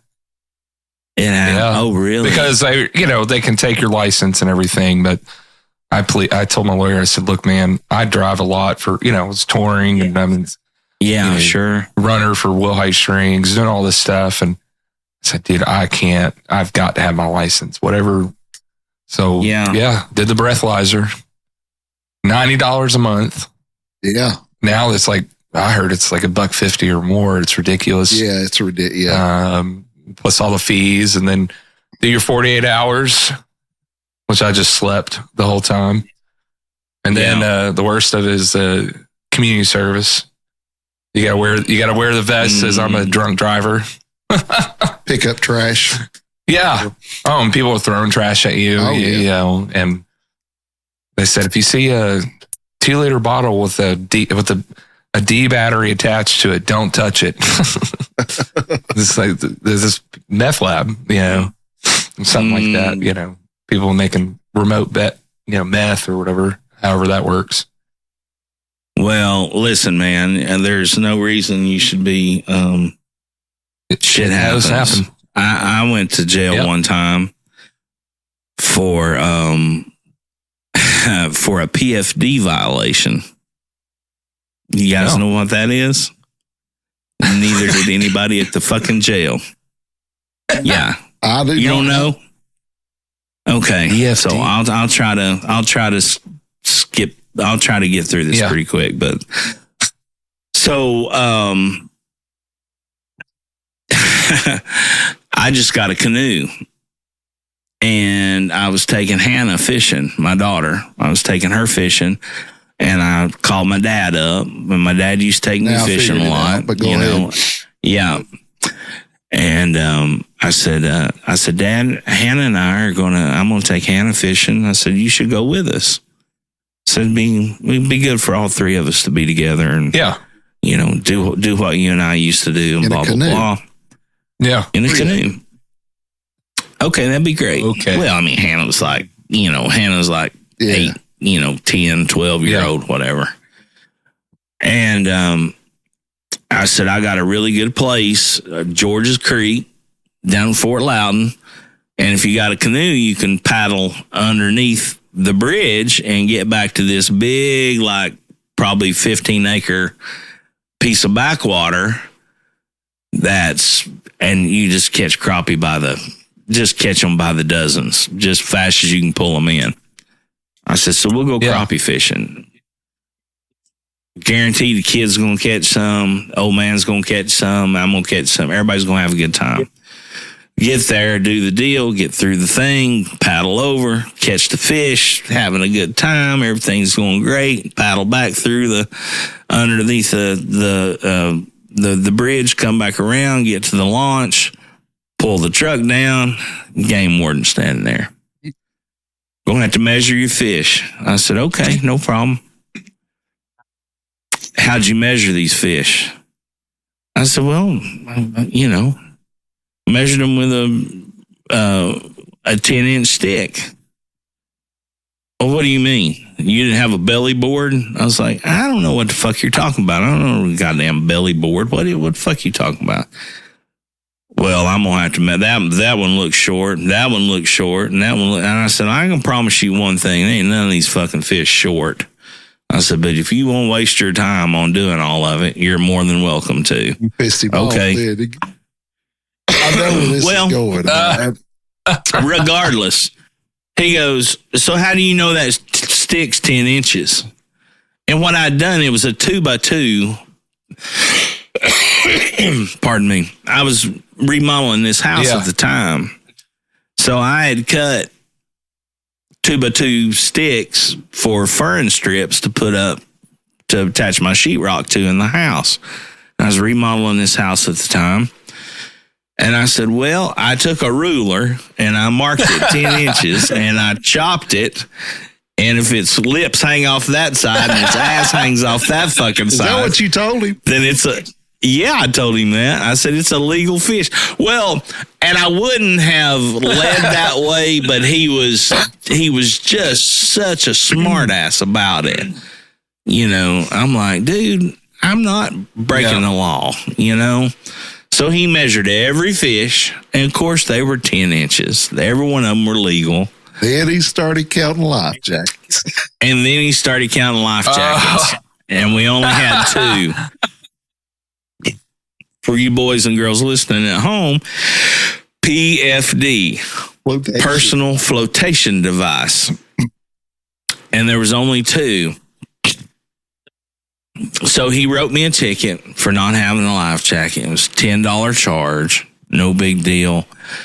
I go 3 days later, pay it at the Blount County Courthouse, come back, everybody's doing fine. Nothing, no worries, right? Yeah. Come back here. I'm finishing up working on the house one night. I walk over to my dad's house and I say, Dad, I'm getting ready to go out and fill my truck up for work. I said, I'm probably going to stop over at Cardin's and get something to eat. You want me to bring you something back? No, son, I'm fine. I appreciate it. I said, okay, I'll be back in a little while. I got on flip-flops, shorts, just took a shower, T-shirt. I'm driving over to get something to eat, fill my truck up with gas where I can go to work the next week, right? Cop pulls in behind me, pulls me over. He goes, well, you crossed the line back there and you did this and you did that. And I said, well, I don't know what to tell you. I said, I'm sorry. Here's my license. Here's all my stuff. So no problem. You got a warrant? He said, I'll be right back. A warrant for your role. Well, before he goes back to the car, I started name dropping a few guys we went to school with, worked with the sheriff's department, blah, blah, blah. Right. Yeah. As you do. And I wasn't a bit worried about nothing. I knew I wasn't speeding. I knew I hadn't been drinking, nothing. That sumbitch comes walking back and he's got his hand on his gun and telling me to get out of the car. And I'm like, I'm going to get out and I'm going to do it real slow and I'm going to keep my hands where you can see them. I said, but why have you got your hand on your fucking gun? And why am I getting out of the car for crossing the yellow line or whatever the hell I did, You got a warrant for your arrest. And I said, what? I said, I've never even had a speeding ticket in my entire life. To this day, 52 years old. Pretty damn good. Right? And I'm like, I don't understand. He said, it's not for you to understand. You need to get out of the vehicle. Oh, man. So I get out. He puts me up against the fender, frisks me. And the whole time, I'm just trying to think. I don't know what it is. I'm just trying to go through the Rolodex as fast as I can to figure out why is this sumbitch got me on the hood of this fucking truck. And he's like, well, I can't tell you what the warrant's for. And I'm like, well, I can't. Okay, I guess. I don't know what to tell you, dude. I'm not this hardened criminal. I don't know what I've done wrong. Because he didn't know or because he just wasn't going to tell you? He wasn't going to tell me. Weird. So, and the whole time, it finally dawns on me. And I'm like, oh, you got to be kidding me. I said, sir, this is going to sound really crazy. And I know there's probably countless times you run into this same kind of thing of a guy leading in with, this is going to sound crazy, but I said, I have the paid receipt over my sun visor for what I think I have a warrant for. If you'd like to look at it and see that I have paid this fine that you're telling me, that you're not telling me, because it had to be that on me. Yeah. It had to be that. It was only pre-DUI pullover. Oh no, it's way past that. But that had all got expunged 100 years before that, right? And I was like, and he's like, that's not my responsibility. I don't care. You're going to jail. And I'm like, well, can I at least, what about my truck? And he's like, it's going to be impounded. You'll have to do the tow bill and you'll have to do this and that. I'm like, my brother lives 5 minutes from here. I mean, right here. I said, my brother lives 5 minutes from here. I said, at least let me call him to come get the vehicle. I'll put the key under the mat and at least save me that much. I said, because I know I'm innocent on what you're getting ready to. I'm already cuffed. So, thankfully. He let you call. He let me do that. He didn't want to mess with waiting on a tow. No. And here's why.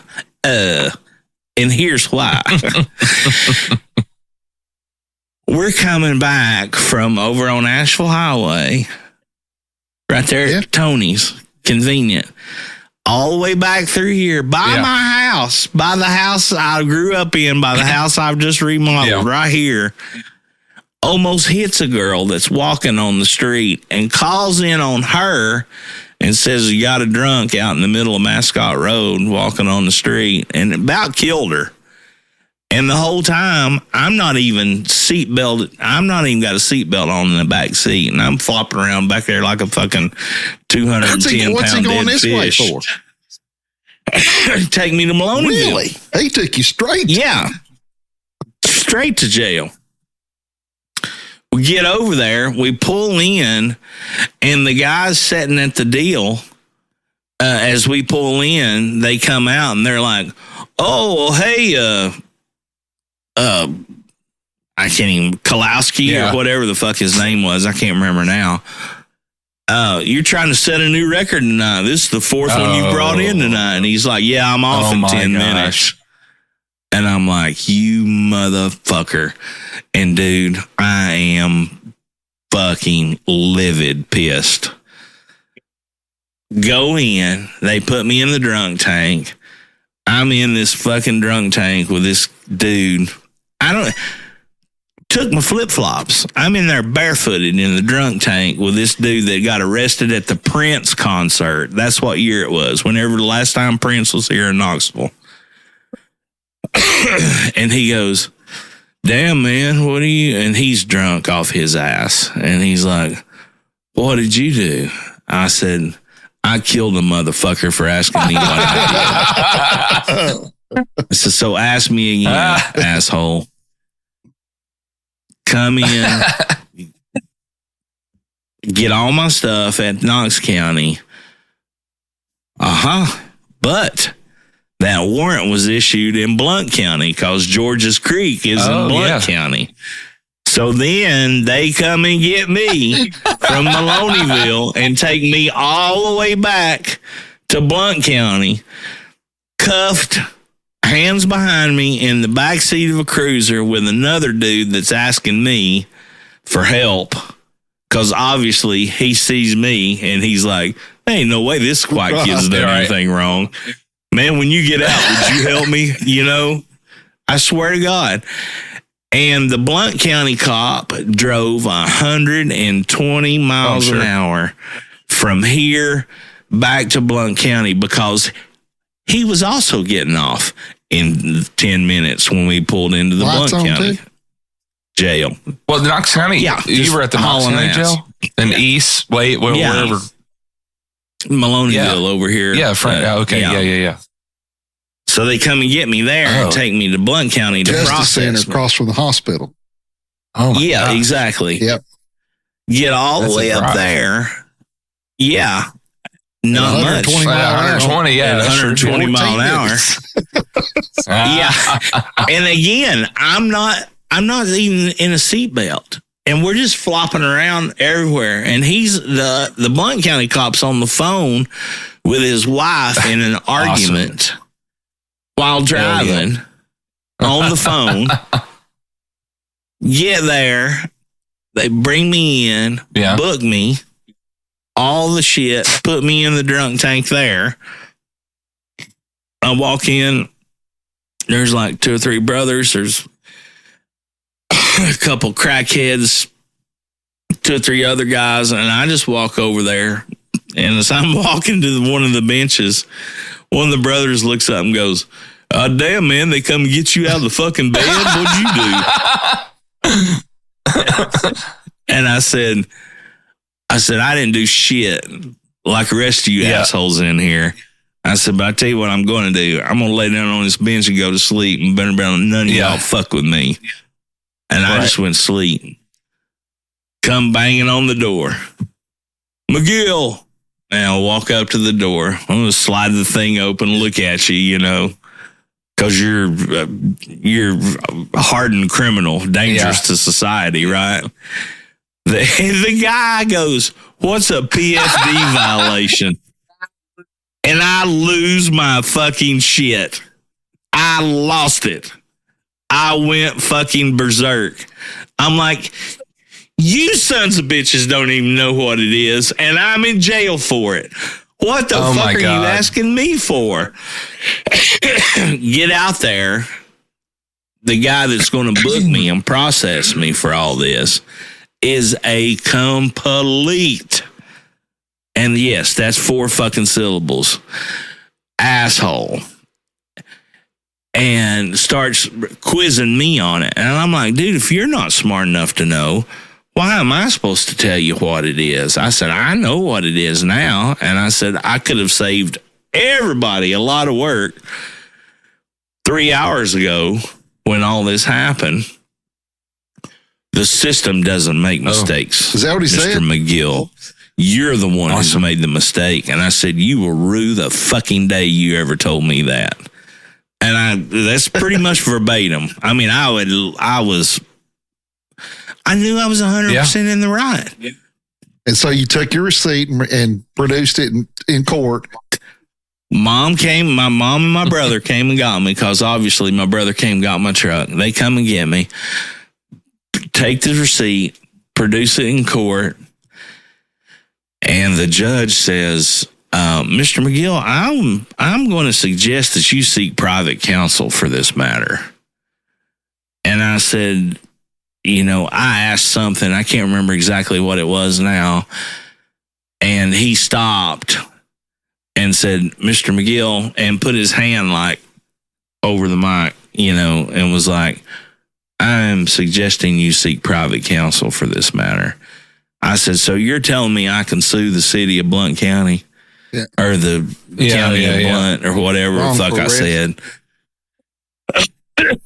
And he said, I am suggesting you should seek private counsel. So I did. And of course, I had a buddy that was a lawyer in Blount County, a super good buddy of mine.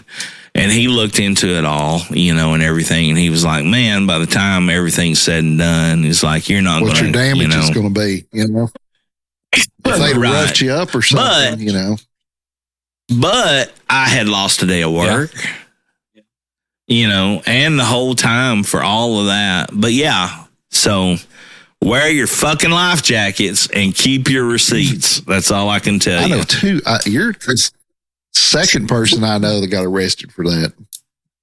I mean, crazy. All because somebody didn't process something, So it happens. I'm surprised that you had to pay that they let you pay the ticket and they didn't make you appear in court for that. I did have to appear in court. I'm talking about originally when you paid it. Oh, I did. You went to court and paid the fine. I paid the $10 fine plus the $189 so court you did cost. Go. $199. So missed it, and guess somebody else missed it too. Yeah, everybody fucking missed it in Blount County. The crappie were biting, and they wasn't watching. They wasn't watching what was going on, evidently. But so there's a crazy one. You for talking you. about never getting a speeding ticket? I've never been pulled over. Wow. I got really not in a car. Got pulled over in a bike twice in back-to-back nights with mistaken identity. And the second time, you won't know where this is, but you will. You know where Kirk's Barbecue used to be over there at 5? Okay. I was coming home the first time, guy got behind me, come up there and made me take my helmet off. He goes, "Oh, this is what he said." He said, "Oh, you're white." It's like, yeah. Yeah. He's like, "Well, we're looking for a black guy." Yeah. I said, okay.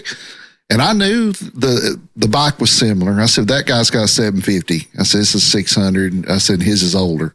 Okay.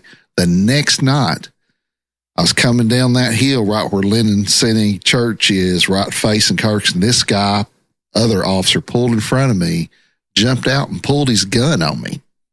Pulled it. Oh, yeah. And I flipped up my visor.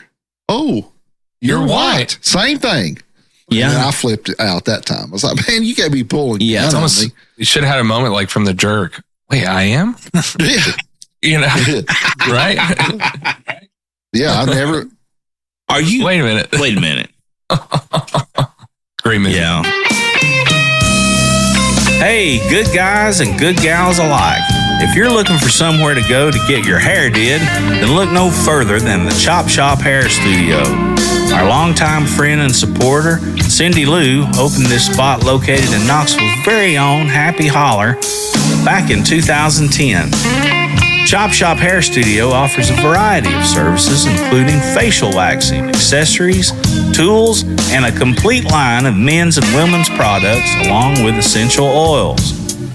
A lover and supporter of the musical arts here locally and abroad, Cindy has a small stage with stringed instruments and offers discounts to guests if they are willing to play and or sing a song.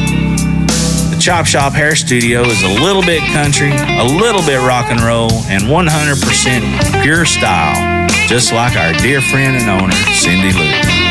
The hours are Tuesday through Friday, 9 a.m. to 7 p.m., Saturdays, 10 a.m. to 4 p.m. You can also visit thechopshophairstudio.com and or call 865-525-4240 to book your next visit to go and get your hair did. Located at 1206 North Central Street, Knoxville, Tennessee, Chop Shop Hair Studios. Stop by and tell them McGill and Jamie sent you to have one more for the good guys. All right. Well, now I need one.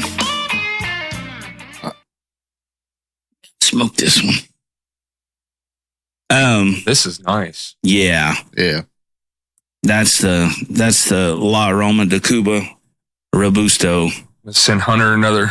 Yeah, that's that one right there has never let you down. Of any of theirs, too. No. Is that just the regular one? Just the regular. Oh, so good. Yeah. Just the regular. same guy that does that I blend don't is want the that. is the guy that does the My Father's and the Garcia family. Right. Yeah. That's his blend. That was an old Cuban brand though. And I think they revived it, didn't they? Seems like Winston Churchill smoked those. Ashton is the company that it's under, but but the Garcia family rolls them, produces them for Ashton. Oh, okay. Connecticut broadleaf wrapper, Nicaraguan binder and filler. Yeah, that's nice. Real Connecticut broadleaf too. Mm-hmm. Yeah. Not. Yeah, that's an old one. That gotten one's probably scarce. been aging for a couple years. Yeah. Connecticut broadleaf had gotten real kind of scarce because of the storms and rain and different stuff. And it actually grows in the Connecticut River Valley here in the U.S. And it has a very it has kind of a sweet taste to it.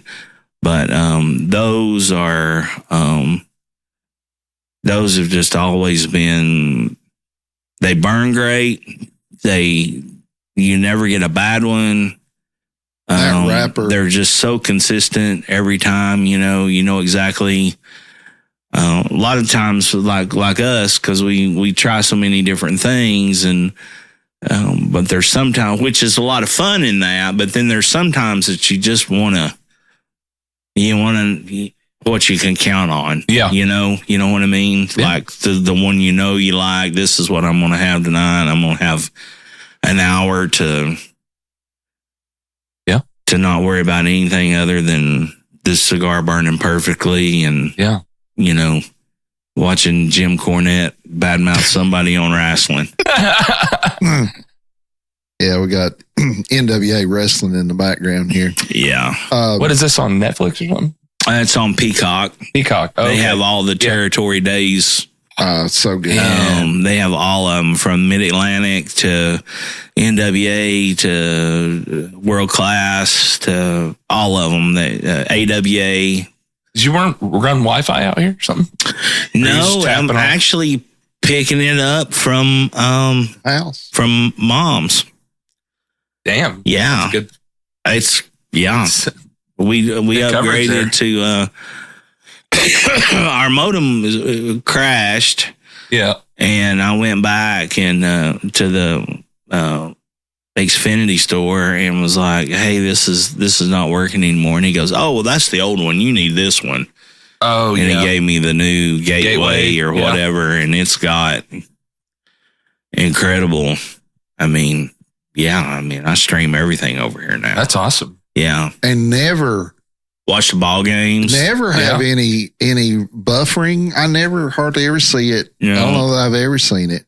One thing I was going to say about that Connecticut broadleaf that I really like, the wrapper, apparently it must roll really well because you never, ever see a Connecticut broadleaf wrapper start coming apart. I hardly ever have that. Well, it's thicker too. Thick. It's just tough as hell. It's a thicker wrapper. It's just a thicker leaf. And I appreciate construction is important to me. It pisses me off when I have to babysit it the whole time. Yeah. Yeah. It's nice when you can set one down for 3 or 4 minutes and, we can do what we do and talk, and then you reach over and pick it up and everything's just like it was when you left it, Yeah. So something I was going to, and without naming names, but since we're from here and I grew up in the shadow of this university, I've always heard that about Rusty, that he's like, hey, you listen to everything and whatever else. But that is not the consensus of the whole department, is it? No. Yeah. I wouldn't say so. Yeah. Pretty the whole department. The jazz department's pretty okay. Not the whole music department, but just or maybe. Yeah, Meg has a music degree from there. Vocal degree. Really? Yeah. UT. She graduated. She took some time off when we got married. I think she graduated in 02 or 03. So, but I have been, just having worked at the music store and been around them, and I know a lot of those guys, the old school guys, the Cokers and the Holloways and whatever. I've just heard from students that, hey, it's jazz or nothing, or if it's this or nothing. Yeah. So I think so. I think that it's evolved. I've been out for over 10 years. And I guess in their defense, kind of, is that's what they're paid to do. Hey, you got to eat, sleep, and think jazz all the time, Sure. And yeah. On the other side of it too, when you kind of think, unfortunately, jazz, I don't want to say it's dying. It's not dying, but it's, it's becoming much more of an acquired taste or novelty of some sort, you know. And I could see that too. Yeah, you're seeing programs because I fast forward. I've been private teaching. I've been private teaching since college, but that's part of what I do. Is I teach 20 kids a week, and I've had some kids go to college, minor in music or double major, whatever, and it's unfortunate that you're seeing a lot of programs turn into commercial music, which turns into, and as much as I love all kinds of music, I think I'm thankful that I did jazz and study, and I still am learning. I'm learning everything. Yeah. I wish I had more time to practice, but they're now shifting from jazz programs to, here's how you can be the next Taylor Swift or, Bruno Mars. Great artists. I went to Taylor Swift. I took my wife back in May. I had a great time, not something I listen to all the time, but, and so it kind of waters down what you're learning, and I'm thankful that I got to learn jazz and math rock or math jazz, if you will, and just making my brain think in a different way. And, Rusty was big about, you get your chops from playing classical, legit music, and then you get your knowledge from the jazz, and understanding chord progressions and how they work and the relations and substitutions and so forth.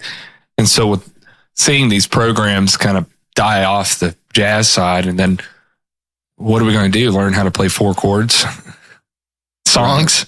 Right. And my answer to everybody's like, just transcribe some pop music, transcribe some pop country. You don't need somebody in college to tell you how to do that. But yeah, I do, without naming names, there are some people it's live or die by it, and I'm thankful Rusty was big about, you need to study this, but if you want to work, you gotta be, you gotta know versatile, Well, and, to his credit, having been around here and played for years and years and years, it's the bass players that come out of that program that I run into mostly. Oh, yeah. It's, you'll run into a guitarist or pianist, I used to work with Bill Swan. I don't know if you know Bill Swan. Oh, yeah.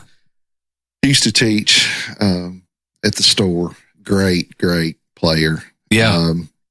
He's at Maryville. It's like the head of the music department at Maryville College. Oh, really? Yeah. Great. Dr. Swan.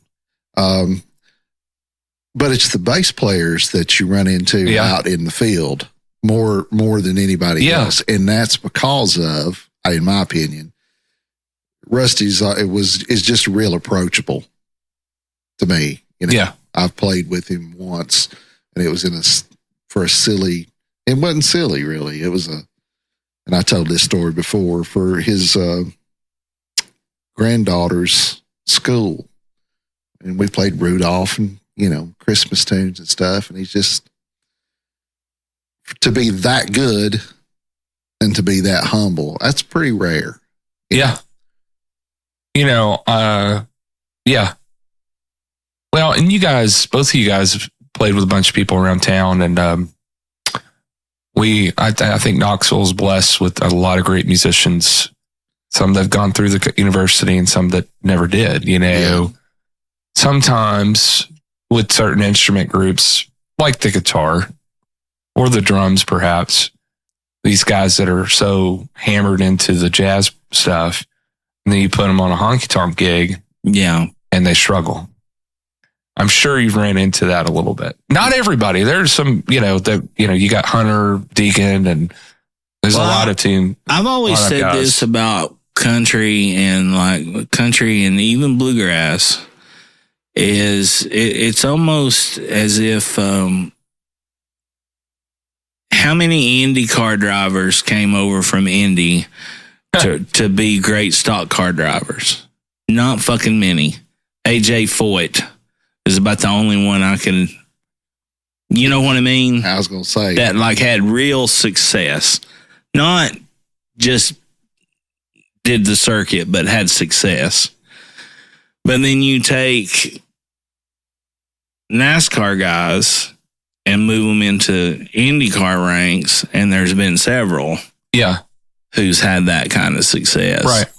And what gets lost, in my humble opinion, and in the genres that I love to play, in country and bluegrass, traditional bluegrass music, is the nuances. Yep. because everybody thinks, well, it's this or it's that, and then it's going to go back to this. But okay, it does, but there's passing things that come through there. There's stepping chords or stepping time fillers that get you back to the one, or to where you know you're at the top of the measure or not. And those are the little things, because everybody thinks it's just tick-tock. It's just 1625 or 145. It's easy. That can get lost in a hurry. And I don't say that just from the bass perspective, but I also say it from like rhythm guitar perspective. You play there, those seventh chords are instrumental in leading the band on where to change and what's coming next, versus just hitting the major. And or there's all kinds of different things to lead somebody to show where it's passing through to go to the next thing. And it's really easy. It's really easy to miss it. Exactly. And coming from studious background, whatever that means, I think sometimes I am certainly guilty of this, or used to be, and I'm trying to be better in my older age, is taking things for granted. Oh, I know jazz, therefore I can play Merle Haggard perfectly. Right. And having kind of that happens a little bit, in jazz school. And I'm not saying our professors tell us just go out there and be a bunch of fucking snobs. Nobody's doing that. But that aroma happens when you're in school. Sure. Because everybody in college, the classical violinists to your vocal majors to the kids marching in Pride Southland marching band, whatever. We all think we're the best fucking thing in the world. And you're in there. You're in our small with world. Your peers. Yeah. And they are the best that's in there that you're around and that you're doing things with. So it's very easy to see how that could be, Well, exactly. And I think learning, I think having some moments in my early years, I was playing with a sister church of a famous church in Atlanta, North Point. Charles Stanley, famous Baptist preacher, his son's church, Andy Stanley. And I was playing at Rock Point in Chattanooga, when I was early college. And I remember one of the worship leaders who actually led worship at North Point, huge church. And he comes and he guest worship leads, and I'm playing, and, I'm in college and I'm transcribing stuff, and everybody wants to play like famous Jaco Pastorius, licks and for days. And we're doing CCM songs, just simple rock, U2 sounding stuff, But like you're talking about nuances, there's nuances to that. And I'm sitting there going, 165, just doing all this stuff and just playing all this unnecessary stuff. The guy turns around and looks at me and goes, "Hey man, we're not paying you by the note." And I'm 20 and I'm like, fuck this guy. Yeah. But I didn't get a call back for a while. Yeah. After that. Yeah. And I talked to the drummer, who's a mentor friend of mine. If you guys ever went to Chattanooga, a few years back, they had the guitar museum. I don't know if anybody went down there to check it out, but it's pretty cool. I did not. A friend of mine, great friend of mine, older guy, great drummer. He played with the Oak Ridge Boys.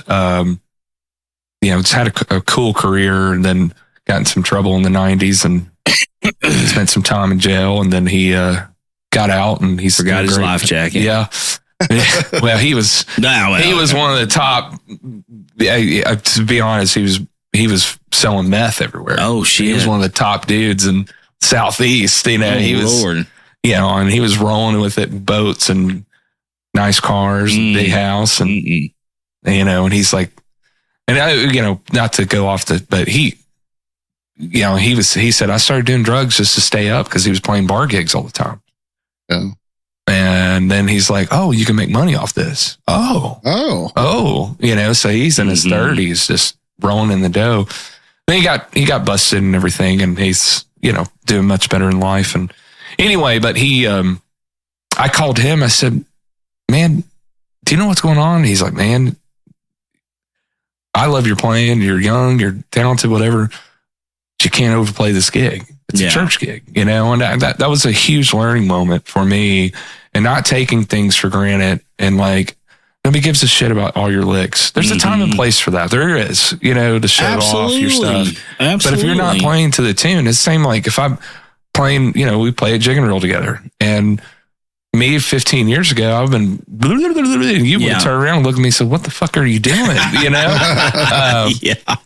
Nobody cares about that. They care about, did you study the nuance? Did you study that record? You know, Merle Haggard or whatever, you know, or whatever Christian contemporary, you know. Well, it's the same. It's the same in singing, you know. I mean, if I'm up there just doing vocal aerobics, you know, and I'm not trying to tell a story, or I'm not trying to leave space for something to go, somewhere to go to, you know, that doesn't, I mean, it's much more impressive when people are playing the part. Yeah. To me, now in my older age, I mean, back then I was enamored and, everybody needs chops and chops and chops. And that's great. It's great to have those moments, but there's a time and place for it. I love playing with a drummer who's got a pocket fill, you know, way more important than who can play the net, you know, all the rush licks and all that stuff, which is great. Paradiddle the hell out of me. Just kick, snare. That's it. You know, just a big bite of humble pie, and you know, there's a time and place, you know, to show off. Start a band to show off, you know. I mean, start a group. Well, at some point, it's got to be about the song. You know, and that's the hard lesson to learn when you're playing and just figuring things out. Yeah. You know, I would get into certain things, and I loved to sing so much that we'd get to these little jams or open things at some point in time, and I could do all that, and I could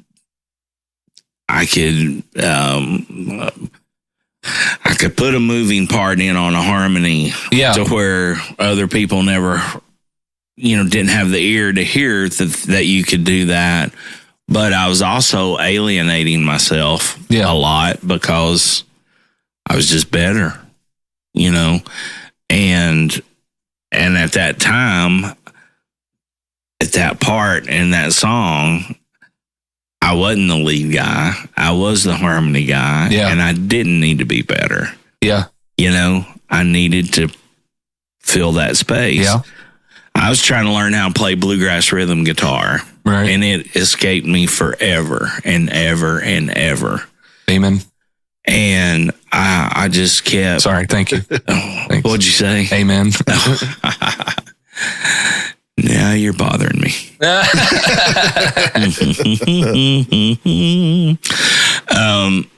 But no, I was overcomplicating it. Yeah. I was trying to do too much. I was thinking there was more to it than what there actually was to it.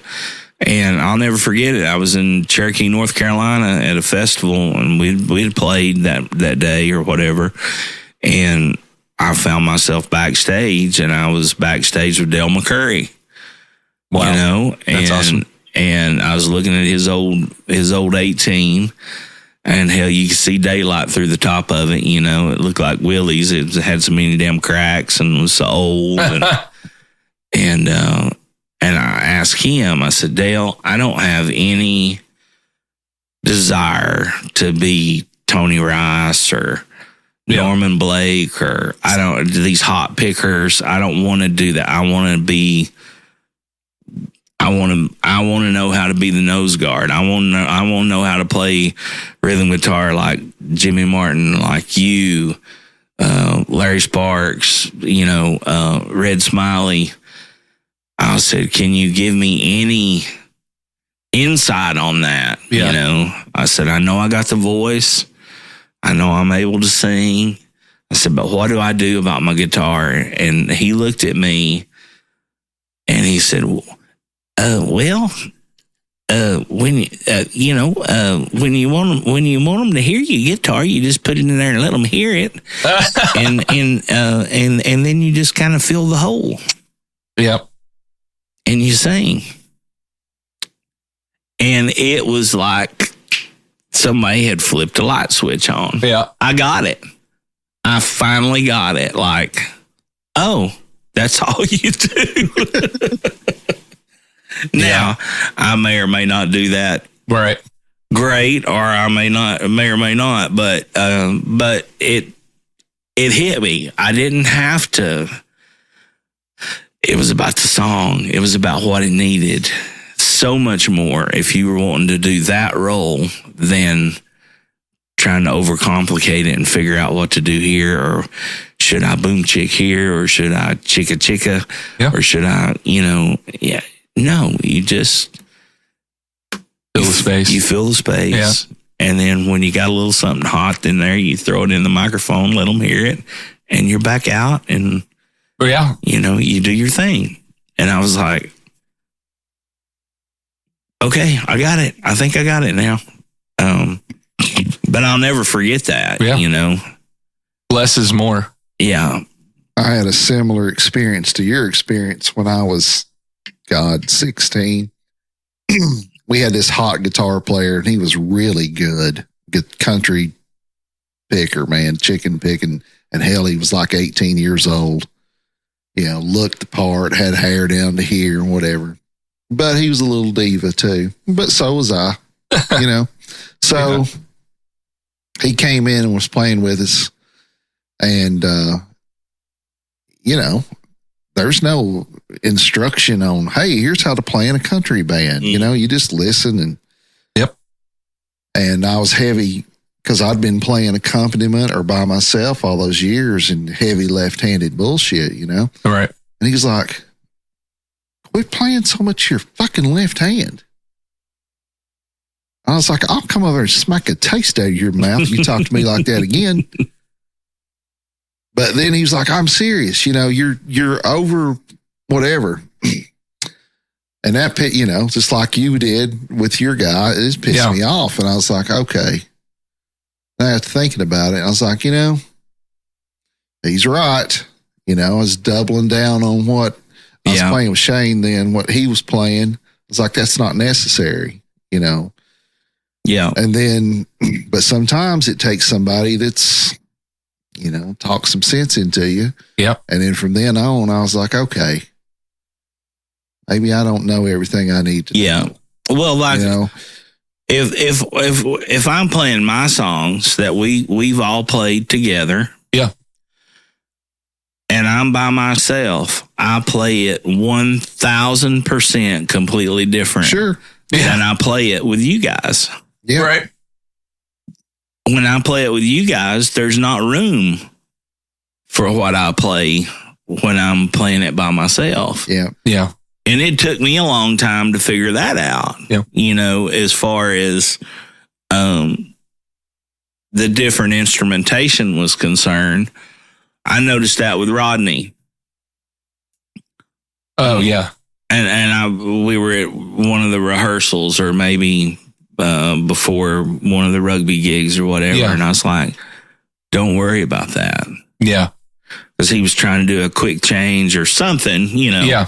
And I wasn't calling him down. I was being that same person, but trying to be that same, give that same advice. Yeah. But doing it in a nicer way. I'm like, just worry about your singing right here, right now. Don't. Because we got it. These guys have got all that. Yeah.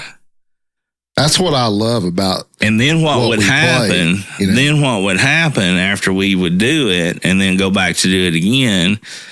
You could see his right and left hand would get more relaxed, and he would actually hit what he was wanting to do. Right. After he realized he didn't have to lead it and carry it that way. Right. And that's stuff you don't get unless somebody helps you, like Dale did with me, that guy did with you. Same, absolutely. Same, so forth. You That's know? what I love about what we play is that, you know, everybody's got their little part that they do, you know, but it all has to do with supporting the vocal. You know, that's like the Strangers in Haggard. It's like there's only one star on the stage, and it's Merle Haggard. And the rest of them, you know, even though they're legends in their own right, above and beyond in any. Yeah, I mean, you talk about jazz guys. All those guys that were the Stranger guys in Haggard's band, were legends, right? You know, all those session guys in Nashville, that Grady Martin, all that shit back in the day, they were all jazz guys. Yep, they knew every piece of wood and every piece of grain on that fretboard of what to do and what not to do. Yeah.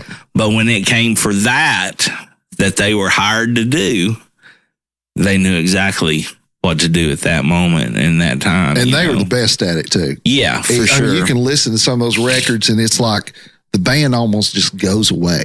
Yeah. Yeah. You know, it's like, did everybody just fall asleep for 2 bars? You know, I was going to say this when you said that about the guy telling you about your left hand. Mm-hmm.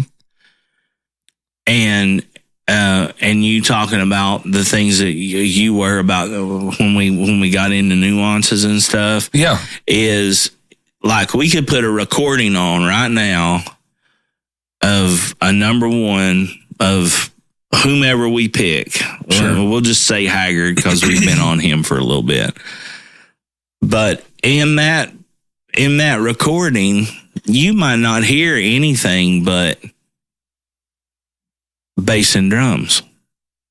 You might only hear bass and piano, or you might only hear just electric guitar through bars and bars of a tune. Yeah. You know? Well, yeah, everybody hears stuff different. Yeah. It's almost like no two people are the same. Yeah. What they're going to gravitate to. I remember, you know, Donald Brown, he was a teacher at UT, piano teacher, jazz piano teacher for years at UT, and he would talk about that. Say, all right, everybody, in jazz transcribing or improv class or something. He said, all right, everybody go and transcribe this. And you know, and everybody, you're supposed to all be on the same thing, but some people would hear things differently and phrase things differently. And you can listen to some of that Beatles stuff. Yeah. And some of the stuff Paul plays on bass, it don't fit no fucking where in it. But if you played it any other way, you know, they say it's not really Paul. You know? Really? Well, there's like there's a whole YouTube thing that the original Paul died in a car wreck back in the 60s.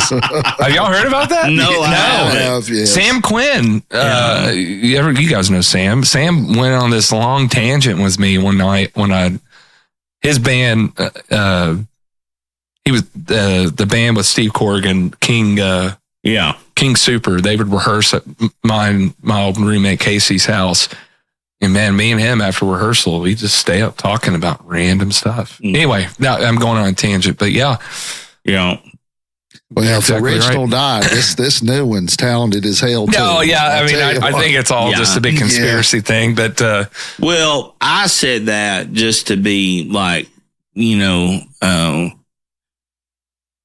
when and if I bring a new song into our group, like the few times that we've actually rehearsed newer stuff, and if it's an original, unless I'm just dead set on hearing something, I'm not going to tell you guys what to play. Yeah, it could totally make the song take a new shape that I never even dreamed that it would go that way. Yeah. You know what I mean? And to me, that would be that would be taking the creativity out of it. Yep. You know, you guys are great at what you do. You're masters at your instruments. So why in the world, unless, again, if I just said, now listen, on this one part, I want, you know, I want this. I hear this. And I think it's really going to make it better here. Yeah. But as far as arranging parts and telling you guys what to play, I'm never going to be that guy. Yeah. I couldn't be okay with myself to do that. You know what I mean? To like, it can get uncomfortable from a player standpoint. I mean, you know, this morning at my church job, yes, I work for a church. We've had a leadership change. My senior pastor, my boss that hired me, retired last summer, and we've got new leadership, new worship leader, and we're talking about reflecting on Christmas Eve. It's our first meeting since, and he's, you know, they're kind of saying, well, it was a little loud and the lights were this, and finally the worship leader, and I'm not saying names, and they wouldn't care either way. He's a good friend of mine. He's like, look, guys, he says to everybody in the room, you hired me to be your worship leader. If you're going to tell me to tone it down and do this and play quiet and all that, then I'm not your guy. You know, because I mean, it's one thing to overplay and be disrespectful to the music or the artist or whatever. It's another thing you're trying to change someone's genetic makeup of their music, you know? And so I think there's a fine line there. Yeah. And if that makes sense. Well, it does to me because I've dealt with that for years. Totally, yeah. In that setting. Yeah. You know, loud. Just in a band setting, though, is like, you know, to me, you guys are fans of me as much as you are anything I write or sing or do. You know, we're fans of each other. So why in the world would you stymie anything that might be able to make things better? You know, because everybody's in. Yeah. You know what I mean? That to me was always the case. And so, you know, and sometimes I think Jamie, well, both of y'all, but you can reflect on this when you're a side musician, bass player, piano player, whatever.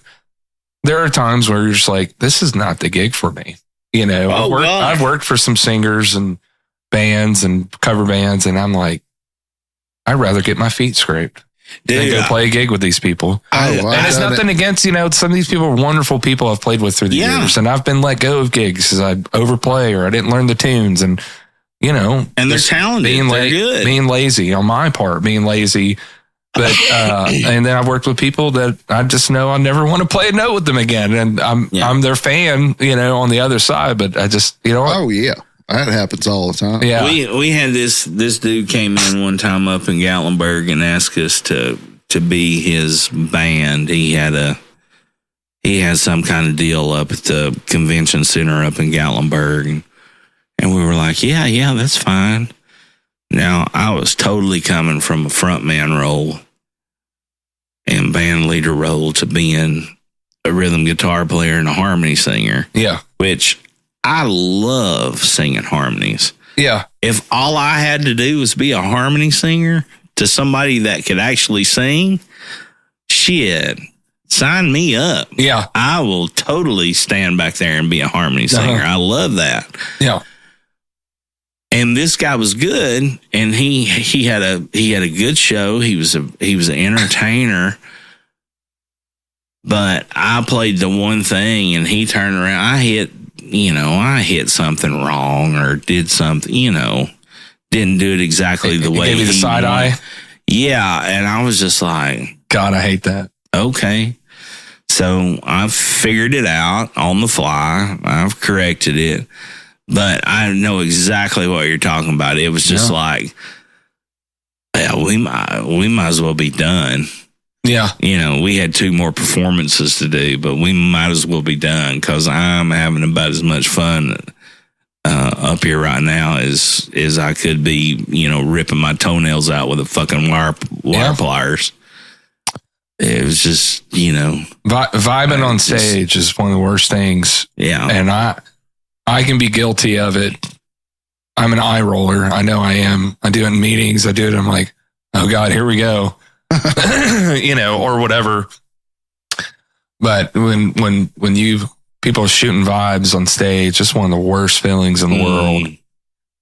And as I tell students, remember, we are human beings playing with upright bass, a giant box with metal strings. And no frets.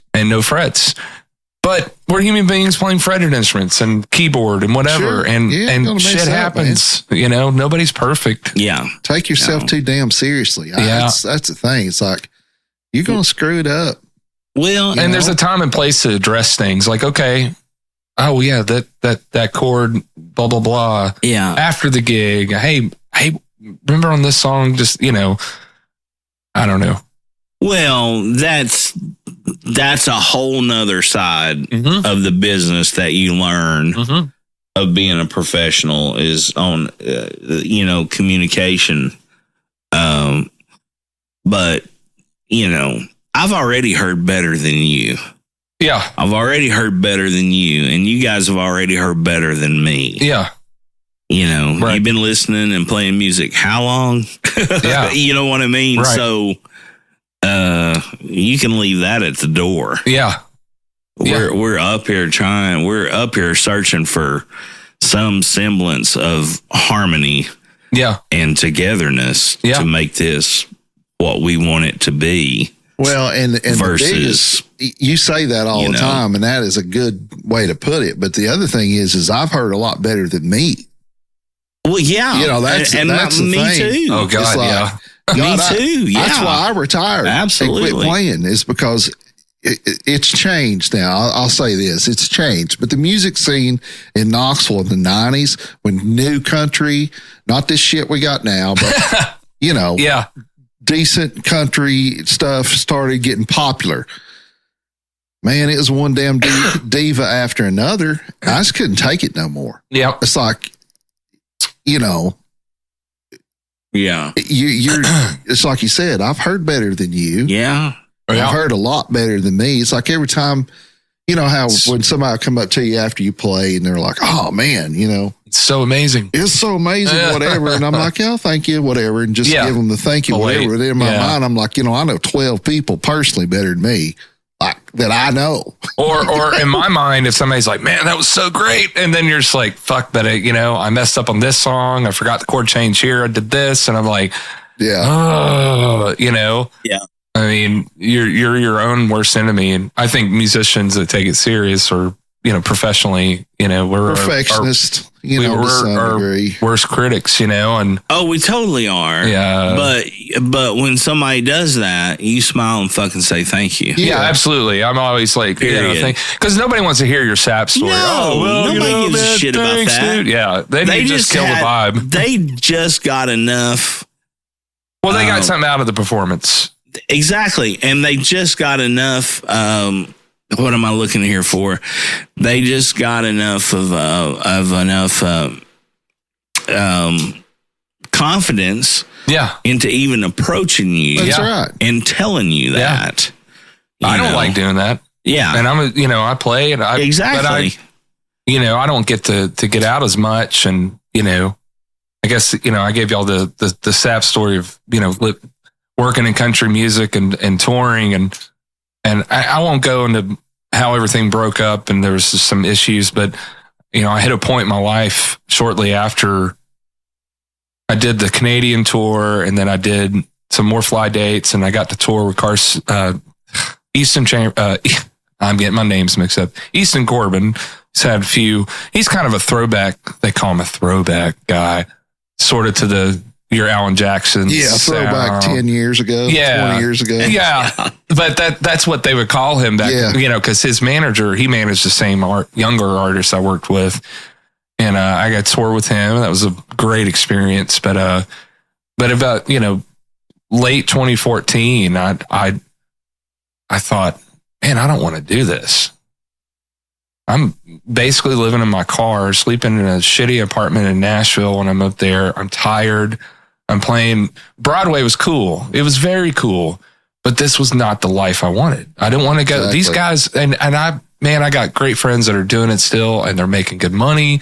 Talking about side people, and I know some singers I keep up with on social media, and hats off to them. That's wonderful. But I found touring and that world of Broadway soul sucking. Oh, I bet. I can't. Yeah, it's good money, but is it good money? And I've always wanted to be a family. I wanted to have a family at some point in my life. I knew that was important to me. There's always sacrifices. Yeah. To every coin, yeah. There's always a heads and a tails. Yeah. And if you go into it blind and don't realize, this is one of those things that people get up enough courage to say and approach you with, to be like, well, you get to do what you love. Yeah. Yes, I do. You're correct. But there's a lot of sacrifice that also comes with that. Yeah. There was a fucking year I never bought a condiment because I saved every ketchup pack. I saved every mustard pack. I saved every mayonnaise pack. Yeah. I stole the hotel coffee. I took the washcloths and towels home with me when I needed them. There's a ton of sacrifice to it. And as long as you're okay with that, and that's, then yeah, you're going to stay on Broadway. Yeah. You're going to stay on tour. You're going to stay on whatever. And you'll, for the most part, you're going to get through that, and things are going to get better for you if you steer the course and your discipline and your due diligence and all that good stuff. But there does come a time that, just like you say, this is, I've done it. I've accomplished it. I've had wonderful experiences, but this is not what I want to do. Yeah. In your instance, you'd always wanted a family. Yep. And, you found the girl that was right and the things that were good for you. And, and now, now you've got that. Yeah. Well, and it definitely, from my experience, and everybody has different experiences. And I've got friends that live in LA and they're living their best life and they're playing. And I got a drummer friend, Garrett Tillman, great drummer, a little bit younger than me. And, man, he's playing all over the world, playing with some pop artists and he's killing it, and got another friend that works in Nashville, Carl Fields, and he's a bass player that went to school with us. He's killing it, and other friends that live in New York and stuff. And I'm proud and thankful for them. But it was not a life, but there was a lot of embarrassment coming back to Knoxville full time for me. I mean, I got a shitty ass apartment on 5th and Central. They're now next to Crafty Bastard. Yeah. They were called McMillan Flats at the time. And it was $400 for a studio apartment. It looked like I was like living like a hitman. I had nothing. All my shit was in Nashville in a storage room. And I had a blow-up mattress I slept on. And at the time, I was dating somebody on and off for a few years. And me and her, she's a great person and all that, but it's too toxic, and we should have ended it much earlier. And oops. And so, there was a lot of embarrassment coming back, and everyone's like, well, what happened with Nashville? And just that, until you live that life and you go, you don't want the loneliness, and the road work is lonely, extremely lonely. Yeah. And I tell people all the time, because they ask, and for some reason this happens a lot. People ask me things, life things. I'm like, well, hell, I don't know. I'm trying to figure it out too. But I'm like, well, I just don't know what I want to do or whatever. And I'm like, well, here's what you do. You try something, and if you don't like that, do something else. Yeah. Yeah. And knowing what you wanted, at least not what you didn't want. I don't want to do this. That says something, man. Most people don't know what the hell they want to do or what they don't want to do. Yeah. Top 10 things when a person is getting ready to pass away is I wish I would have done this. Mm-hmm. So, in my opinion, you've scratched that itch. Yeah. You did what it was you thought it was to do, and you put yourself out there. You put yourself in a position to be able to do it, and you did it. Yeah. What if you hadn't? And you sat back and you're like, well, hell, I never got to go to Honduras. I never got to go to India. I never got to open up for the headhunters, or I never got to, do the new rock or whatever. New metal, yeah. Yeah, new metal, sorry. And then now I was trying, Daniel. And now you're a dad and a husband. You're like, well, it can't. It's to be a hell of a lot harder to do India now than it was then. Yeah. So. My dad, I kind of seen that firsthand, and I didn't know it was going on until many, many, many years later. But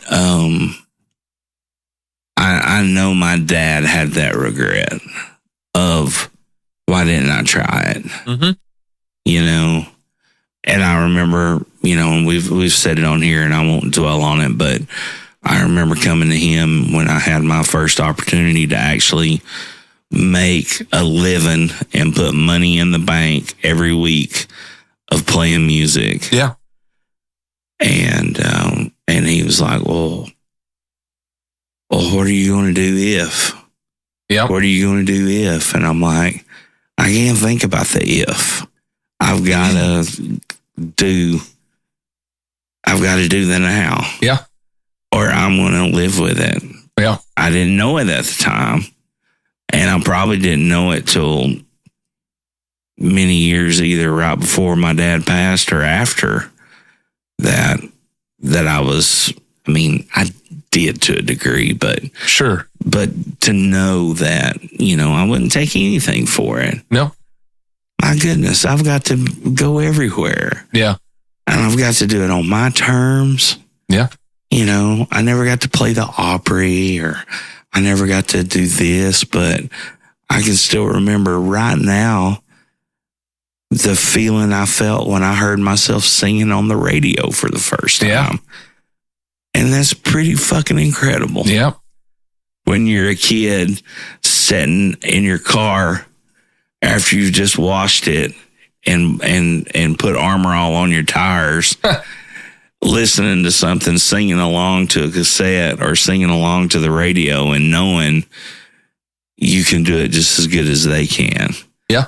It's a pretty big deal, I totally agree. Cheers to those who do try it. I could see where that would be kind of a bummer, and coming back, like what you were saying.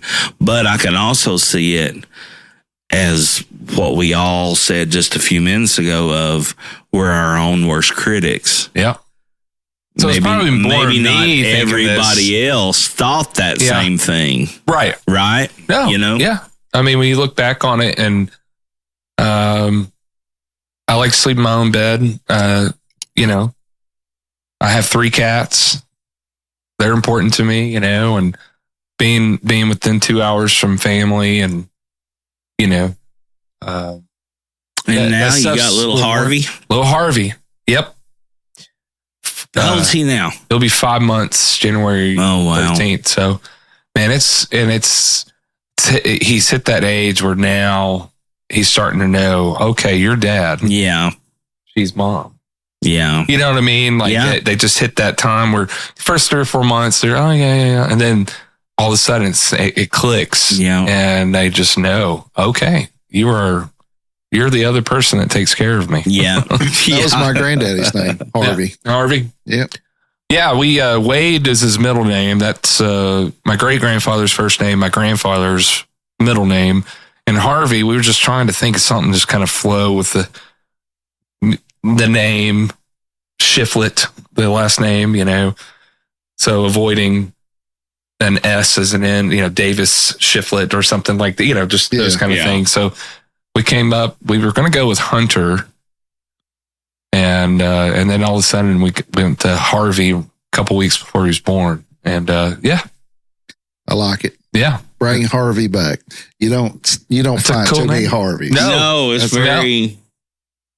There weren't many Hannahs, when we named Hannah her name. Mm-hmm. Now they're everywhere. Yeah. There wasn't any then. That's true. Well, she was born before Hannah Montana. Very much so. Yeah. So now Hannah Montana probably started the Hannah thing because there's a lot of Hannahs out there right now. Yeah, for sure. Under 25. You know. It's like all the 25-year-olds named Peyton now. Oh yeah. And when he was here, it's like God. Taylor Swift. Yep. So no, we didn't want to go too trendy or whatever. We just kind of wanted to do our thing. I opened a show for Taylor Swift one time. Really? Believe it or not. Yeah. Yeah. We was at Rockin' the Dogs. Lenoir City. Yeah. Lenoir City. Leonore. Yeah. Leonore. Yeah. It's crazy. Was that, so she was probably super young. Oh, yeah. That's 05. She might not have had her eyes open yet. Yeah. First time I ever saw her. She had the, what was the first little song she had that was so, there's something, wasn't it something about Tim McGraw? Yeah. It was during that. I went to see her in May, like I mentioned that earlier. But I will say, my wife's a huge fan and, I appreciate all music. Oh, well, you came back talking how. Yeah, it was fun. It was a lot of fun. It was beautiful. And all the technology and they did the LED bracelets that they could command. They were controlling that by RF. Yeah. They put RF all around Nissan Stadium just for these bracelets to light up in different parts. It was super cool. Wasn't there a rain delay or something? Oh, yeah. I was there. She did Friday, Saturday, Sunday. We did Sunday, and we sat in the whatever they call it, the walkway, the ramps. Mm-hmm. We sat there for 3 fucking hours. My wife was 6.5 months pregnant. I heard she played all night and had to pay a fine for noise and all that stuff. We threw in the towel about 1:30 because it was just late. She started about 10 and she went to about 2:30. Hey. And apparently she has a thing. I don't know. My wife said that apparently she likes the rain and perform in the rain, whatever. And I thought, hats off to her. She could have canceled that show because a lot of artists would have. And a lot of people have been very angry. But it was, but one thing, some people are just like, I just don't get it. And I don't get it either. I just, the following. But every female between the age of 10 and 50 love her. I'll tell you what it is, man. She's a marketing genius. It's that. You don't fuck with the Swifties. Here's what it is, though. She's the best at it. And this is music in general. And I used to, be like, God almighty, I have to listen to that shit or whatever. But I've gotten to be a little more lenient and tolerant. It makes them, it's the way she makes them feel, man. And that's what music is. Yep. Is that she makes not me, right, but certain people feel a certain way.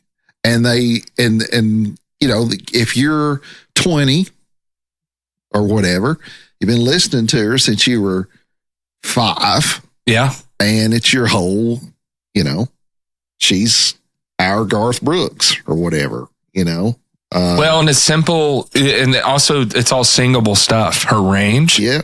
And key signature, she sings a lot of tunes are in the key of C, I think. Well, it's relatable. It's relatable. The melodies are easy. The big part. It's, Yeah.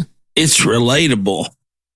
Some of us parents might get mad of like, oh man, she can't outshine, Michael Jackson was probably the biggest thing before her. I don't know. I mean, I know NSYNC had their time and Britney Spears, but Britney Spears didn't get here. Yeah, but I mean, Michael Jackson, that changed the world. It changed the world.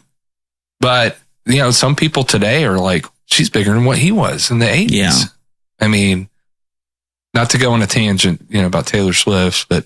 Well, but I mean, it's something to be recognized. I mean, she's obviously done something. There are colleges. One of my students' mothers, she's an English professor at Pellissippi, and she said their schools starting classes studying Taylor Swift songs, the lyrics.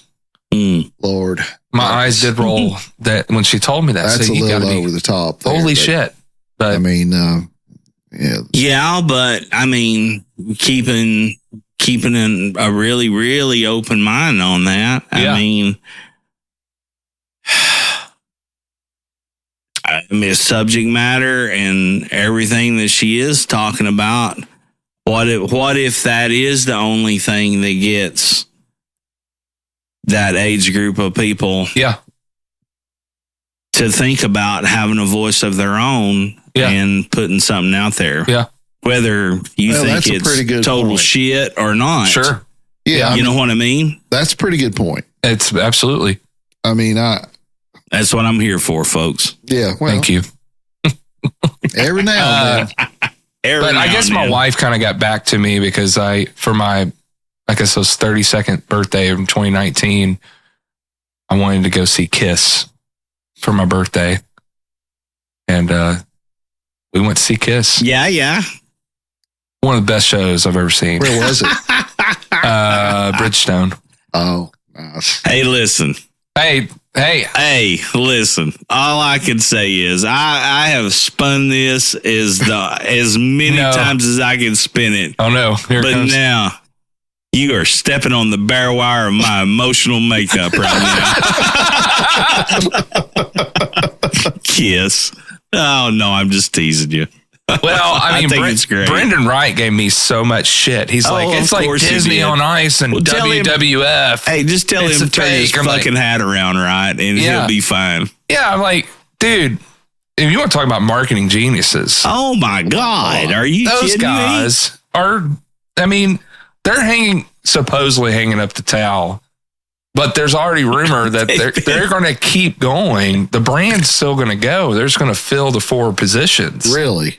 There's rumor about it. Fuck, Leonard Skinner's doing it. Why not? Well, you just put the makeup on him. But, I mean, dude, it was one of the best shows I've ever seen. I mean, it just... Well, say what you want. They've done 10,000.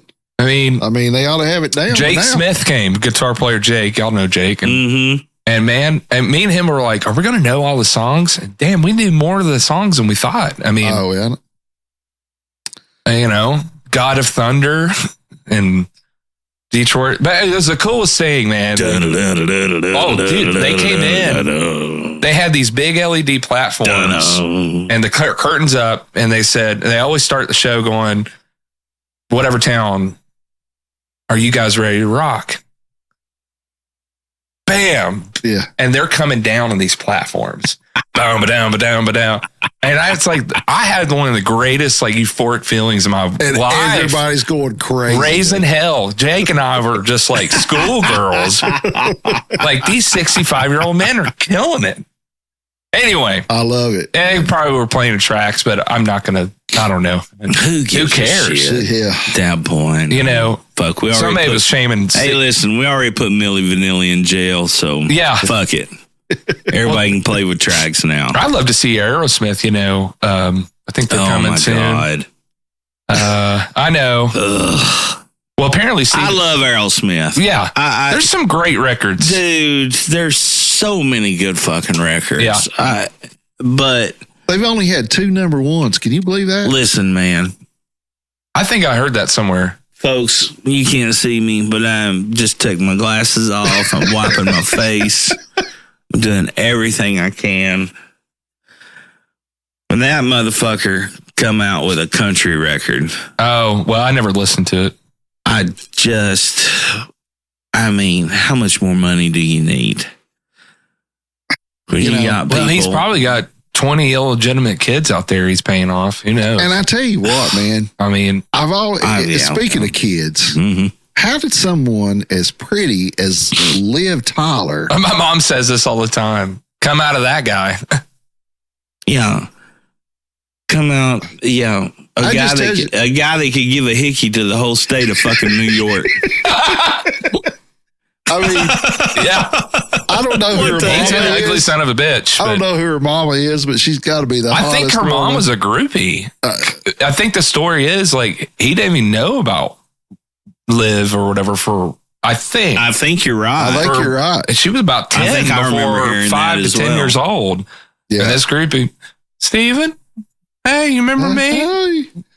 She was on some music video, wasn't she? Yeah. One of the Def Leppard video. Oh, no, I guess it was an Aerosmith. She was in She was Aerosmith. on that big hit off of Armageddon. Yeah, but I was thinking before that. That's one of their number ones. You're talking about things you regret, and you bringing up Kiss reminded me of this. Oh. I didn't know. Of course, I was too young to really think this. But back during the 80s when that arena rock and all that stuff was going on, I regret the hell out of not going to some of those concerts. Mm-hmm. Seeing Guns N' Roses and I would Def have Leppard loved, and all those at their peak, you know. I would have loved to have seen Diamond Dave in like 83 or 82, 84. Of course, that broke them, that was them the up. big one, but yeah. That broke them up. I mean, I'm with you now. As soon as I jumped in with 84, no, I would have liked to seen them at like Diver Down and Van Halen. Yeah. You know, I mean, back when they were doing, you know, Jamie's Crying and Running with the Devil and Ice Cream Man and I'm Ice Cream Man. Zombie went past. Yeah, man, I was a huge Van Halen fan. Speaking of that, David Lee Roth, you said he's got a podcast. Oh, I know stuff. Yeah. Hey, it's actually really good. So check it out. What's it called? I can't remember. Okay, you I'll can check Google it out and find it. Where did I hear this? I think maybe it was on Stern. Maybe it was on Howard Stern that I heard this. But so back during like the heydays of Dave and Van Halen, you know, he had totally went. So when they weren't on tour, you know, he moved to Japan and like studied fucking samurai shit or whatever, you know, and all the craziest stuff you can come up with. And because he was a god in Japan, too, I guarantee you. Yeah. But he also, during the height of Van Halen, he went back to school and became an EMT in New York City. Yeah. Now, could you imagine being fucked up on a cocaine binge or some kind of drug or an alcohol-related binge? David Lee Roth. And you're just about to the brink of losing your life, of seeing the white light narrowly fade away. Yeah. And then you open your eyes and fucking David Lee Roth is your goddamn EMT. Are you kidding me? Yeah.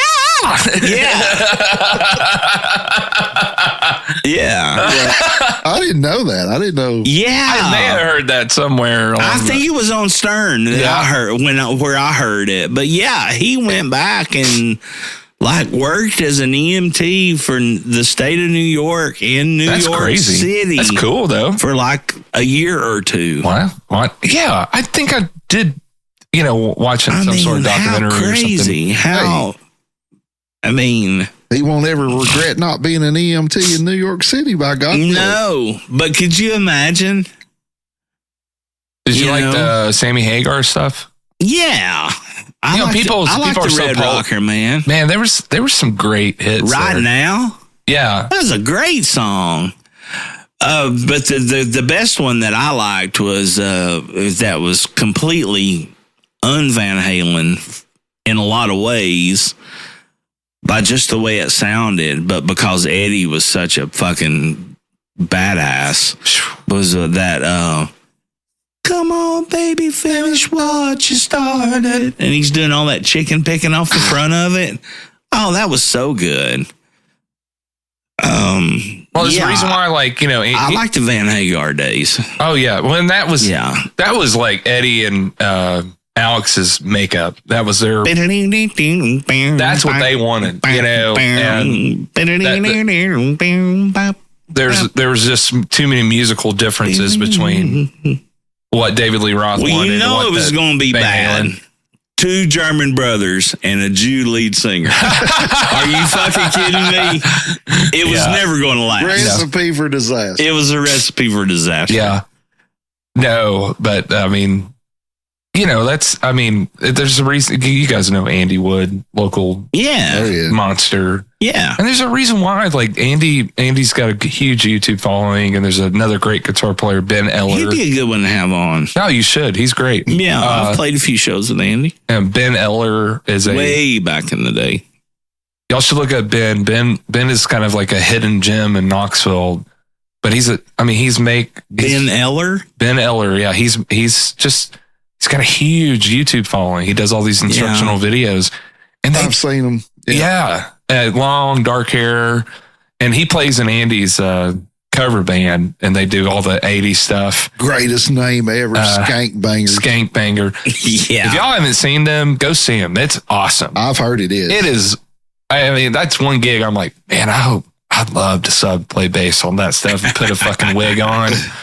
Oh my God. But dude, yeah, they're always putting out videos like, well, check out this Van Halen song, because Eddie Van Halen is a genius, you know. I mean, it wasn't just his solos; it was his rhythm writing was so amazing. Well, they just did. I mean, you know, you could tell that they were. You know, we never got to hear any of this. I mean, I'm sure people on the left coast did, but yeah. But like even the days that they were just a club band, yeah. You know, when they did the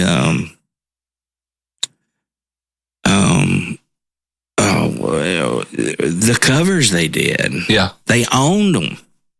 They fucking owned them. Yeah. You know, girl, you really got me now. You got me so Shifty I don't did know that. what I'm doing. I sang that. That was one of the songs I would sing. Oh, yeah. And I sang Ice Cream Man. We did that once. That was fun. That one, Ice Cream Man. What was that? We did Running with the Devil. Oh, that was such a good one, man. Yeah. Oh, man. I live my life. There's no tomorrow. You know, they, even during that era where everybody, you know, all those other bands already named earlier, Leopard and I'd like to see Cinderella. Man. That's what I was getting ready. Cinderella. Fucking hey, that dude, man, Tom. What was that guy's Tom something? I can't remember. He was a singing son of a bitch, man. What a voice, man. I thought.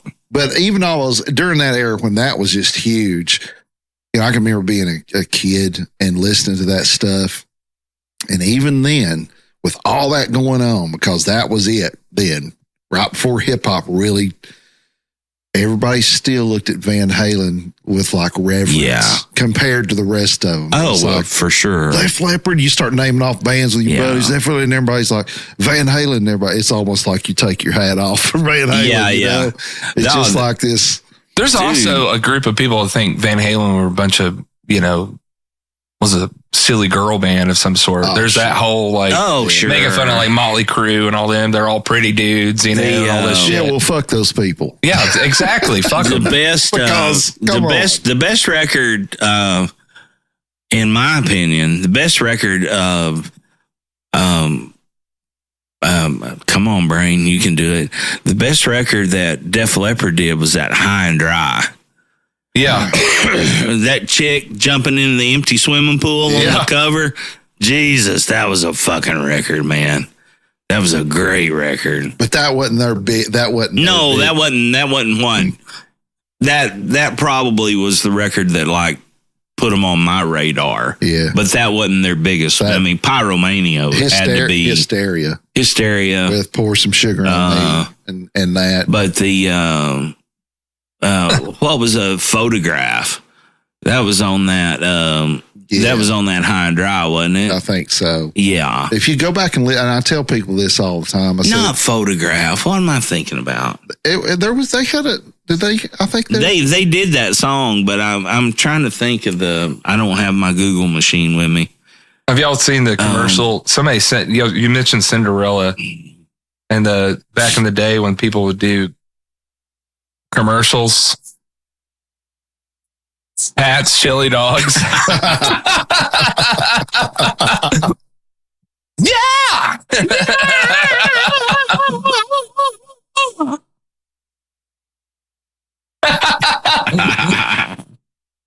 I like the Cinderella, that version of Radar Love they did.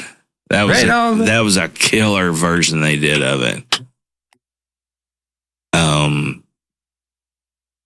And then, but yeah, what was I was trying to, Foolin'. That was the one on High and Dry. Yeah. Foolin'. Yeah. If you get a chance, go back and listen to that stuff like the Hysteria album with Pour Some Sugar on Me, and then go and listen to like Any Man of Mine with Shania Twain.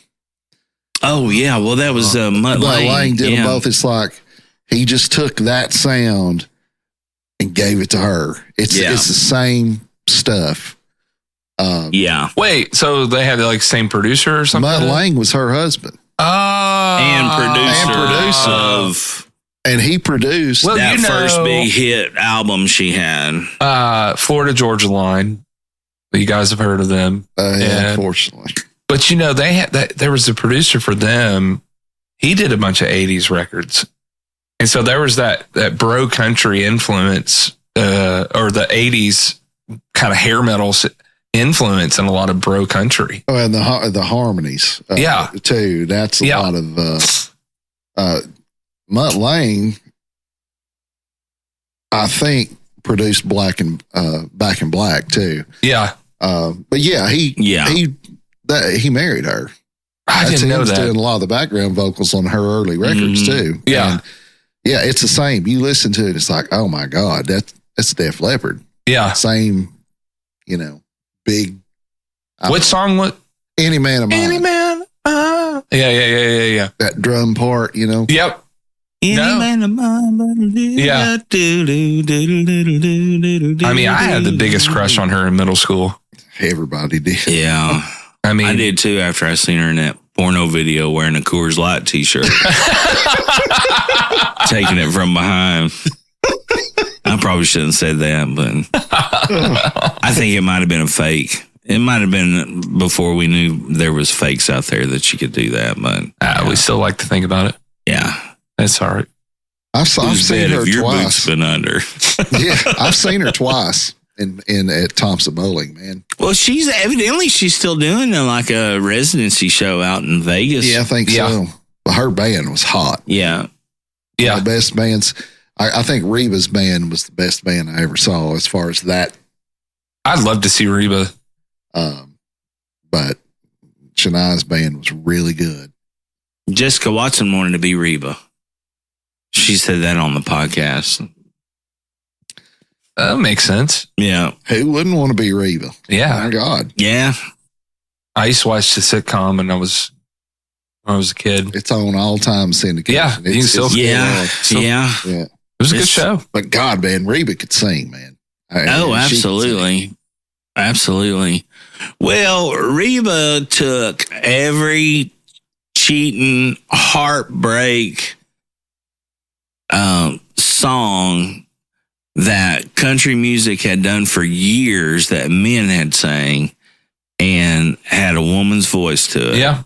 And a woman's perspective to it. Yeah. And it completely put her over the top. Yeah. I mean, before her, regardless, I mean, I'm not knocking her talent. She's obviously incredibly talented, but But that was the formula. It was, whoever's in New England. Are you kidding me? Yeah. George Jones could have sung that song, and it would have the same message, the same. That's right. The same everything to it, and that's what Reba did with her music, and she owned it, man. Yeah, she's badass. I heard that before her popularity, because she really, you had Dolly and Loretta and those people beforehand, but she really became the first, I guess, female superstar in country. Like, that was just, before her, there was an unwritten rule in country music radio. They wouldn't play back-to-back female songs ever. That was like a rule. Mm-hmm. We don't play back-to-back female Interesting songs. Huh. Yeah. I could see that being with the old guard for sure. Yeah. I mean, well, I think of like Dolly, Reba, Cher, Elvis. Yeah. Yeah. They only had fucking one name. You know what I mean? Like, that's right. They totally went straight to the mountaintop. Elvis, same deal, We need to do a podcast episode on Elvis. Man, I am really excited. I'm singing Little Sister. And cool. I want to do some Elvis. I've been listening. I did a deep dive on him when they asked me to sing some songs, and I was like, man, there's so many. What would you sing? What would you pick? But I picked Little Sister, and then I picked It's Now or Never. Yeah. Are you kidding me? That is, man, that's such perfect. a good one, man. You got to do a little bit of Dwight Yoakam in your Little Sister, though. You got to, just to have. I'm sure I'm gonna do a little bit of Dwight, a little bit of Elvis, but a whole lot of fucking Mike McGill. Oh yeah. But the Now or Never is the one I'm really excited about, man. It's just got that beat. It's just so different. It's so good. And yeah. So those are the two I chose. I think next year or this year, I was going to do Teddy Bear, but I was like, I don't know. That would be a good one. If you have the horn section back, we should do like, what's the song he would do like when he opened up? That's what we should do next year when you come out of Santa's Claus. Oh, I'd love that, man. Oh my God, are you kidding me? Dude, get like 3 more horn players just to come do that wood. I'd be sporting wood on the way out there. Woo! That'd get an announcer. Yeah, that'd be almost as good as like doing the Haggard,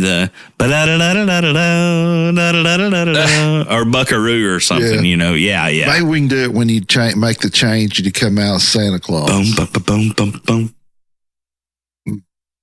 We could totally script all that out. Oh yeah. Yeah, no, that'd be great. Yeah, that'd be really good. Yeah. Well, man, I've had a blast. Daniel shot me a text the other night saying that he was like, I don't know what I'm going to talk about. What are we going to talk about? I was like, everybody asked the same question. They do. What are we going to talk about? We're going to talk about any fucking thing we want to talk about, and wherever it leads us, we'll go with it. I dig it. I just, we've played together for many years, and we've obviously been together for many years, and but we don't ever like get to. It's always bar talk, show talk, rehearsal talk. Yeah. It's never with you and or any other person, but especially with you, knowing how much we've done together in the past. I would have never known about any of the stuff you talked about. Oh, my DUI? No, I wasn't going to say that. No, yeah. Yeah, so it's just always it's always a pleasure just to be able to have a conversation, and if we get to record it, that's great. If we don't, whatever. But On my side of it, it also reminds me.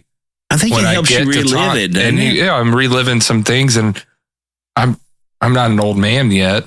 I'm getting there, but I have to remind myself, I've gotten to do a lot of cool shit. And coming from a single parent home with a mom that busted her ass and, raised 5 kids on her own. And I'm very, very, very, very fortunate to experience the things I've gotten to experience. Absolutely. Live the life I've gotten to because, I guess one thing that, I try to tell because I like working with, high school kids, middle school and high school kids. And, yeah. Just keep working, keep trying, don't give up. Right. Get up, get up, put the video game away, get up, go read a book, go outside, play your guitar, whatever, keep working, work jobs, whatever, and just keep trucking. And so, this helps me remind me that, there were some bad times and there's some really good times. Yeah, well, it's absolutely, man. That is, I always felt that way when, you'd go do in studio stuff or something like that. And they always wanted you to play. Yeah. I was like, well, goddamn it, I just give you the record. Yeah. Why don't you play my fucking record? Right. We did a thing with Wayne Bledsoe one night, me and Andy, after the first Barstool Romeo CD came out. And, and he's like, and we were at the All Over the Road. And of course, we were drinking screwdrivers with Wayne. And we sang, I don't know how many songs we sang. We sang probably 4, 5, 6, 7 songs. And, they were all stuff we just wanted to sing. Yeah. It wasn't anything off the record. Right. And he was like, well, are y'all going to play anything off the record? And I was like, no. You got the record. We just gave you the record. Right. Play it. It was like, I don't want to sit around do that shit. Yeah. I mean, I will, and I'm glad to be able to do it, but no. I'd rather, and that was what was so fun this year with Benny. Oh, yeah. That we only played 3 songs. We were worried about...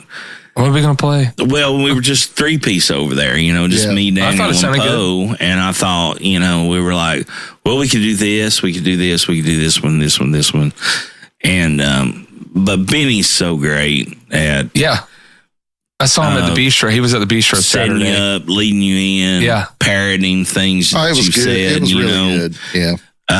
So I always have a blast doing that, but I'm with you. I think when you're actually able to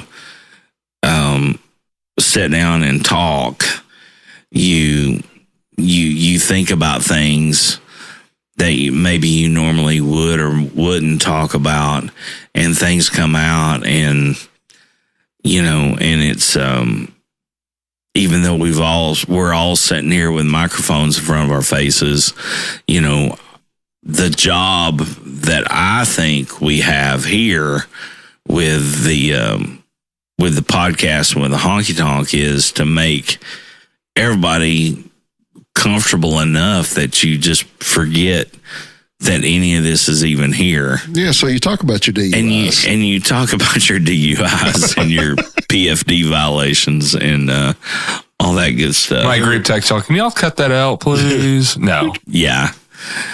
But in the spirit of keeping things real, I love you. Love you, man. I thank you, man. Appreciate you being here. Thank you. Jamie, you want to do another one? Absolutely. All right. This is a good one. We'll do another one. Let's see. Let's look on the wall here. We got Nate coming up next. Nate Barrett. And we got Kevin Abernathy. Oh, cool. Greg Horn.